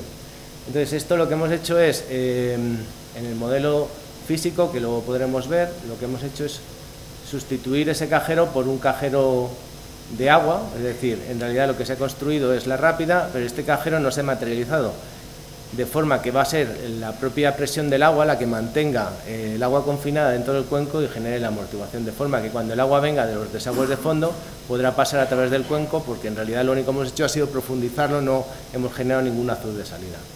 Todavía no lo hemos podido comprobar, esta tarde será la prueba de fuego, vamos a ver qué tal funciona. Finalmente vamos a hablar de la presa de Jándula. Ya ha explicado Javier la complejidad. Esta presa se diseñó un aliviadero que luego no se construyó por las dificultades que tenían y que después de la avenida de... Bueno, veis aquí la geometría actual, veis cómo el labio del vertedero está recortado, vemos el aliviador secundario que vierte en el túnel, que desagua por el túnel, y el principal que desagua por el canal excavado en la ladera, ¿no? Vemos aquí, bueno, hay imágenes, fijaros la textura del acabado que tiene la solera del paramento, veis que que está excavado en roca y sin ningún tipo de acabado. Bien, tras la avenida del 61 se decidió recortar el labio, ¿no? Que es como lo que comentaba Javier. Entonces, hemos analizado el funcionamiento actual, ¿no? Teóricamente, con el estudio de seguridad hidrológica deberíamos poder desaguar del orden de 1.200, 1.300 metros cúbicos por segundo para la avenida de 1000 años. Bueno, este es el funcionamiento que tendríamos. El agua en el envase se situaría para ese caudal 3,4 metros por encima de la cota de coronación. Esto es porque nosotros hemos levantado las paredes del depósito. Y el control es, los aliviaderos están completamente anegados y el control se realiza justo en la entrada, en la embocadura del túnel y en la embocadura del canal, ¿no? Es decir, que en realidad en estas circunstancias todo el labio del vertedero está perdido y solamente pasa el agua que puede pasar por esas dos secciones donde se genera una sección crítica. Soluciones. Bueno, pues de momento hemos planteado soluciones que son viables o que son justificables, ¿no? Desde un punto de vista geotécnico y estructural. Lo que no permiten hacer un diseño excesivo, es decir, la capacidad la hemos mejorado bastante, pero todavía no hemos alcanzado, bueno, no podríamos desaguar la avenida de 5.000 años. ¿Qué hemos hecho? De momento hemos excavado la plataforma de flujo de aproximación en el aliviadero secundario para mejorar el coeficiente de desagüe. Sustituimos esos vertederos que quedaban ahora recortados por unos perfiles Krieger. El canal de recogida del aliviadero secundario que conduce el agua hacia el túnel lo hemos profundizado 2 metros. El túnel en la embocadura se ha bajado 2 metros, pero como ya el control sigue quedándose en la embocadura, pues hemos reducido pendientes, es decir, que hacemos una excavación regulada, variable, es decir, bajamos la pendiente del túnel, manteniendo la cota de salida. La bañera o el canal de recogida del canal primario del vertedero principal lo profundizamos escalonadamente, es decir, del orden de 1,5 metros por esta zona y llegando hasta 3 metros en la embocadura del canal. El canal se mantiene, se rebaja toda la solera 3 metros y la plataforma de salida también se rebaja 3 metros. Esto es, digamos que lo razonable y viable desde un punto de vista geotécnico y que se podía mantener, ¿no? Y el funcionamiento para este caudal, en el modelo numérico demostró pues, que podría desaguarse a cota de coronación del orden de 1.250 metros cúbicos por segundo. Esto se ha construido en el modelo físico y bueno, pues se comprueba que efectivamente esta es la capacidad real de estas modificaciones. Hemos obtenido de momento la curva de gasto nueva y con ella queremos rehacer, o se va a rehacer, el estudio de seguridad hidrológica para comprobar si es muy diferente de la que inicialmente había, con lo cual es probable que con el nuevo estudio de seguridad hidrológica los caudales asociados de periodo de retorno sean inferiores y no sea necesario ampliar mucho más la capacidad, en cuyo caso, si fuese necesario, todavía tenemos un par de cartas escondidas debajo de la manga para poder seguir incrementando la capacidad. Y estas son las 3 presas que estamos trabajando para el Guadalquivir. Muchas gracias. Muchas gracias, David. A continuación, Víctor Lanza, que es doctor ingeniero químico y jefe de área de ciencia de materiales en el Laboratorio Central de Estructuras y Materiales del CEDES. Nos va a hablar del estudio sobre la formación de depósitos de carbonatos en drenes y paramentos de la presa de Tranco de Beas. Cuando quiera, Víctor. Gracias. Buenos días, voy a tratar de contar el trabajo que hicimos sobre estos problemas que ya se han comentado, de precipitado en la presa del Tranco. Como ya se ha dicho, la presa del Tranco es una presa que inicia su construcción en el año 31, es una presa de gravedad con 90 metros de altura, una longitud en coronación de 290 metros y tiene 4 galerías. En lo que a nosotros nos interesaba, que era el tema del cemento, y como ya se ha dicho, en esta época, y alguna presa más saldrá hoy con este mismo tipo de solución para el conglomerante, usaba algo que se le puso un nombre inglés para dignificarlo, pero no era más que diluir el cemento con el árido que se utilizaba en la misma presa, finamente molido, para tratar de abaratar, y entonces en este caso se usó un 55% de clinker y un 45% de piedra caliza. Como se ve en la figura, se fue la pantalla en la que mayor contenido de conglomerante tenía y a diferentes alturas se fue reduciendo el contenido de conglomerante. Desde la galería se tiene acceso a 3 dosificaciones, la única que no tuvimos acceso fue a la de la pantalla. Pues bien, el motivo que nos hizo estudiar esta presa, como ya se ha dicho, es que tanto en los pozos de drenaje como en las conducciones de drenaje se iban taponando por el tema de los precipitados de carbonato cálcico, y esto también aparecía en los hastiales de las galerías, principalmente en aquellas zonas donde se observaban defectos, bien en las fisuras en hastiales, en zonas más conglomeradas, coqueras, zonas coquerosas, ahí donde mayormente se observaban todos estos precipitados. Con lo cual, el objetivo nuestro era ver por qué se producía y qué efecto estaba teniendo esto en el hormigón. Un poco para entender qué es lo que sucede, en el proceso de hidratación del cemento siempre ocurre que uno de los compuestos que se forma es la portlandita. La portlandita es el hidróxido cálcico cristalizado y es relativamente soluble, con lo cual en contacto con el agua, y cuanto más contacto con el agua tenga y más pura sea este agua, más acentuado va a ser este efecto, la portlandita se disuelve y se moviliza.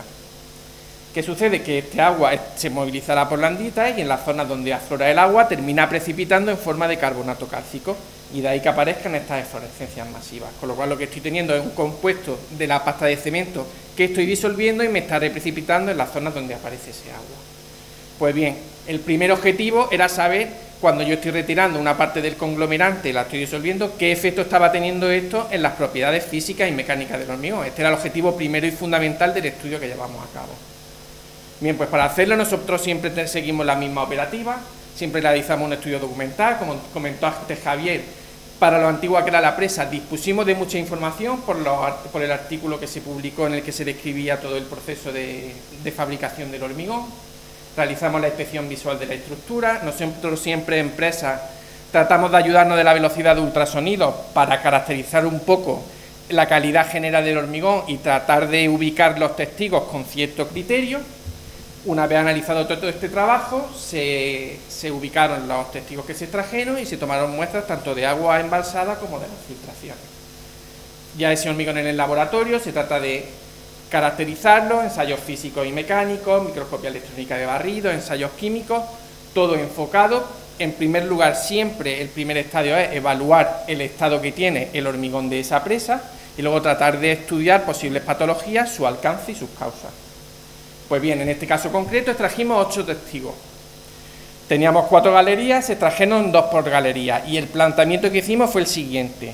En cada galería se extraía un testigo agua arriba y otro aguas abajo, de manera que el testigo agua abajo, que tiene una cámara de aire de 1,5 metros que lo separa del hormigón de la presa, consideramos que es el hormigón menos afectado por este proceso de lavado del hormigón. En cambio, en el hastial agua arriba, todo lo contrario. Eso, el replicado en las 4 galerías, nos permitía comparar lo más parecido que teníamos al hormigón que se coloca en presa con el estado que tenía el hormigón que estaba sufriendo ese proceso de lavado de portlandita, de hidróxido cálcico. Pues bien, lo primero, ensayar propiedades mecánicas, ensayamos la resistencia a compresión. Lo primero que sostiene es que el factor fundamental que estaba afectando a esa resistencia a compresión era los diferentes contenidos de conglomerantes en las distintas zonas de la presa. En la galería superior era donde menor resistencia se obtuvo, pero luego, como teníamos información de lo que se obtuvo en el control de calidad, en esta presa se fabricaron probetas prismáticas y se extrajeron testigos a 6 meses y 1 año, y toda esa información estaba recogida en este artículo. Con lo cual, comparando lo que se obtuvo en esos ensayos con lo que nosotros habíamos tenido, vimos que no había pérdida de resistencia en el hormigón ensayado y que los resultados eran incluso ligeramente superiores a lo que se obtuvo en su momento en el control de calidad. Lo cual era ya una primera buena noticia. También se ensayaron propiedades físicas, se muestra en la fotografía el equipo que tenemos a partir del trabajo que se hizo aquí, cómo actualizamos el equipo y ahora disponemos de un nuevo equipo de permeabilidad para hacer este tipo de trabajo. Se ensayó la permeabilidad del hormigón, se ensayó la porosidad abierta y se ensayó la densidad. Y las conclusiones que se obtuvieron de este trabajo es que observamos que en realidad, en general, el hormigón que se había ensayado, en todos los casos era un hormigón permeable, era un hormigón lo que correspondía a la cantidad de conglomerante con el que se hizo, pero también se observó que en el hastial agua arriba las permeabilidades eran ligeramente inferiores, ligeramente inferiores, al igual que las porosidades, y ligeramente superiores las densidades. Es decir, los carbonatos que estaban precipitando, según el agua se aproximaba a la galería, iban haciendo un efecto de sellado del hormigón. Igualmente, para saber a qué nivel de agresividad yo estoy exponiendo a mi hormigón, como mostré anteriormente, bueno, y se observa también aquí, mayor nivel pureza del agua, mayor agresividad a la que yo expongo en mi hormigón. Al final se conjugan la permeabilidad del hormigón y el grado de pureza que tenga el agua que entra en contacto. Pues bien, analizamos las filtraciones, se analizó el agua del embalse, y nos sorprendió ver que el agua no era especialmente agresiva, siguiendo los criterios del código estructural, en su momento de la EHE 08, ese agua no era agresiva por el residuo seco que tenía. Con lo cual, en el informe se asignó la responsabilidad del efecto de lavado que se estaba teniendo a la alta permeabilidad que mostraba este hormigón. Pues bien, una vez resuelto la primera parte fundamental, que es esto está afectando a las propiedades físicas y mecánicas del hormigón y no hubo resultados que fueran preocupantes, el trabajo consistió en profundizar. Quien nos conoce sabe que recibir testigos de hormigón con una patología, y era la primera vez que trabajábamos este tipo de patología, no nos íbamos a quedar con la duda de saber qué estaba pasando allí. Y empezamos una campaña de ensayos para tratar de entender mejor el proceso y fundamentar en ese estudio las recomendaciones que dimos para la presa. Pues bien, hubo una primera parte que se trataba de tratar de cuantificar cuánto hidróxido cálcico quedaba en mi hormigón, en ambos hastiales, agua arriba, agua abajo y en la galería. Para ello nos apoyamos de la difracción de rayos X y de la termogravimetría. También se usó la microscopía electrónica de barrido para tratar de estimar la composición de esos cementos. En segundo lugar, montamos ensayos de lisiviación acelerada. Lo que hicimos fue ensayar los hormigones para obtener su permeabilidad. Mantuvimos los ensayos de permeabilidad durante 2 meses a 9 bares y fuimos monitorizando el agua que filtraba a través del hormigón. Se analizaba pH, contenido en calcio, residuos secos, sólidos arrastrados. De esta forma tratamos de entender mejor cómo era el proceso y qué es lo que estaba sucediendo en el hormigón. Las conclusiones principales que obtuvimos de este trabajo fue que la permeabilidad era el factor determinante que me estaba marcando el nivel de lisiviación del hormigón.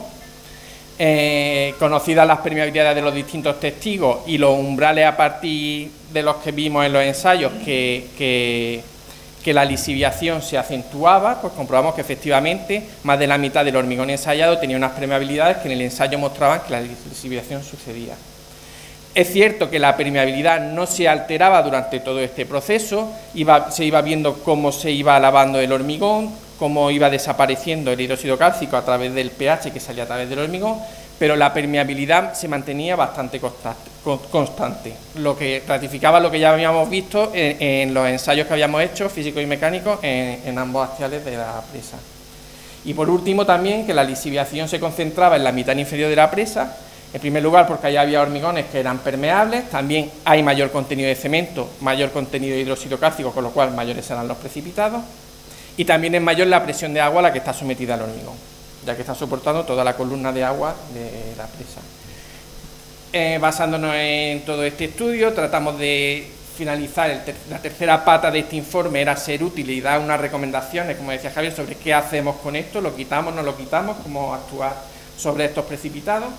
Las recomendaciones principales que dimos fue mantener limpios los elementos de drenaje, pero no limpiar los axiales, no limpiar los elementos que no fueran fundamentales para el funcionamiento del sistema de drenaje de la presa, ya que aprovechar el efecto de sellado que esos precipitados están haciendo en mi hormigón, pues no los vamos a retirar. Si me va tapando aquellas zonas más coquerosas donde hay más defectos, vamos a aprovecharlo y no los vamos a retirar para que no sea ese punto un punto de debilidad donde sigan apareciendo estos precipitados. También, y luego se lo preguntaré, en su momento estaban planteándose la realización de un nuevo desagüe de fondo de la presa, y sería interesante, si se acomete cualquier obra en la que se tenga acceso al hormigón de la pantalla exterior, estudiar este hormigón, porque al final nosotros accedimos desde la galería y donde más estresado, donde más fuerte este efecto de lavado será en la pantalla exterior. También es el mejor hormigón que tiene la presa, con lo cual tener acceso a ese hormigón nos daría una idea de qué es lo que está sucediendo en la parte donde el efecto es más acentuado. Y una recomendación que nos dimos a nosotros mismos era la primera presa que estudiábamos, donde se producía un efecto de lisiviación importante, y consideramos que debemos seguir profundizando en este campo de trabajo. Ayer ya cerramos, el año que viene vamos a estudiar una presa donde el efecto de también tienen problemas de precipitados y demás. Sin buscarlo también hemos encontrado otra presa donde estábamos haciendo otros trabajos donde la concentración del agua es muy pura y tiene algunos problemas también de drenaje. Esas dos presas, sumado al trabajo que hicimos aquí, pues tratar de comprender mejor cuál es el proceso que se produce y qué efecto real tiene, tanto sobre el sistema de drenaje, lo conocéis, pero qué efecto puede tener sobre el hormigón. Y esto es todo. Muchas gracias.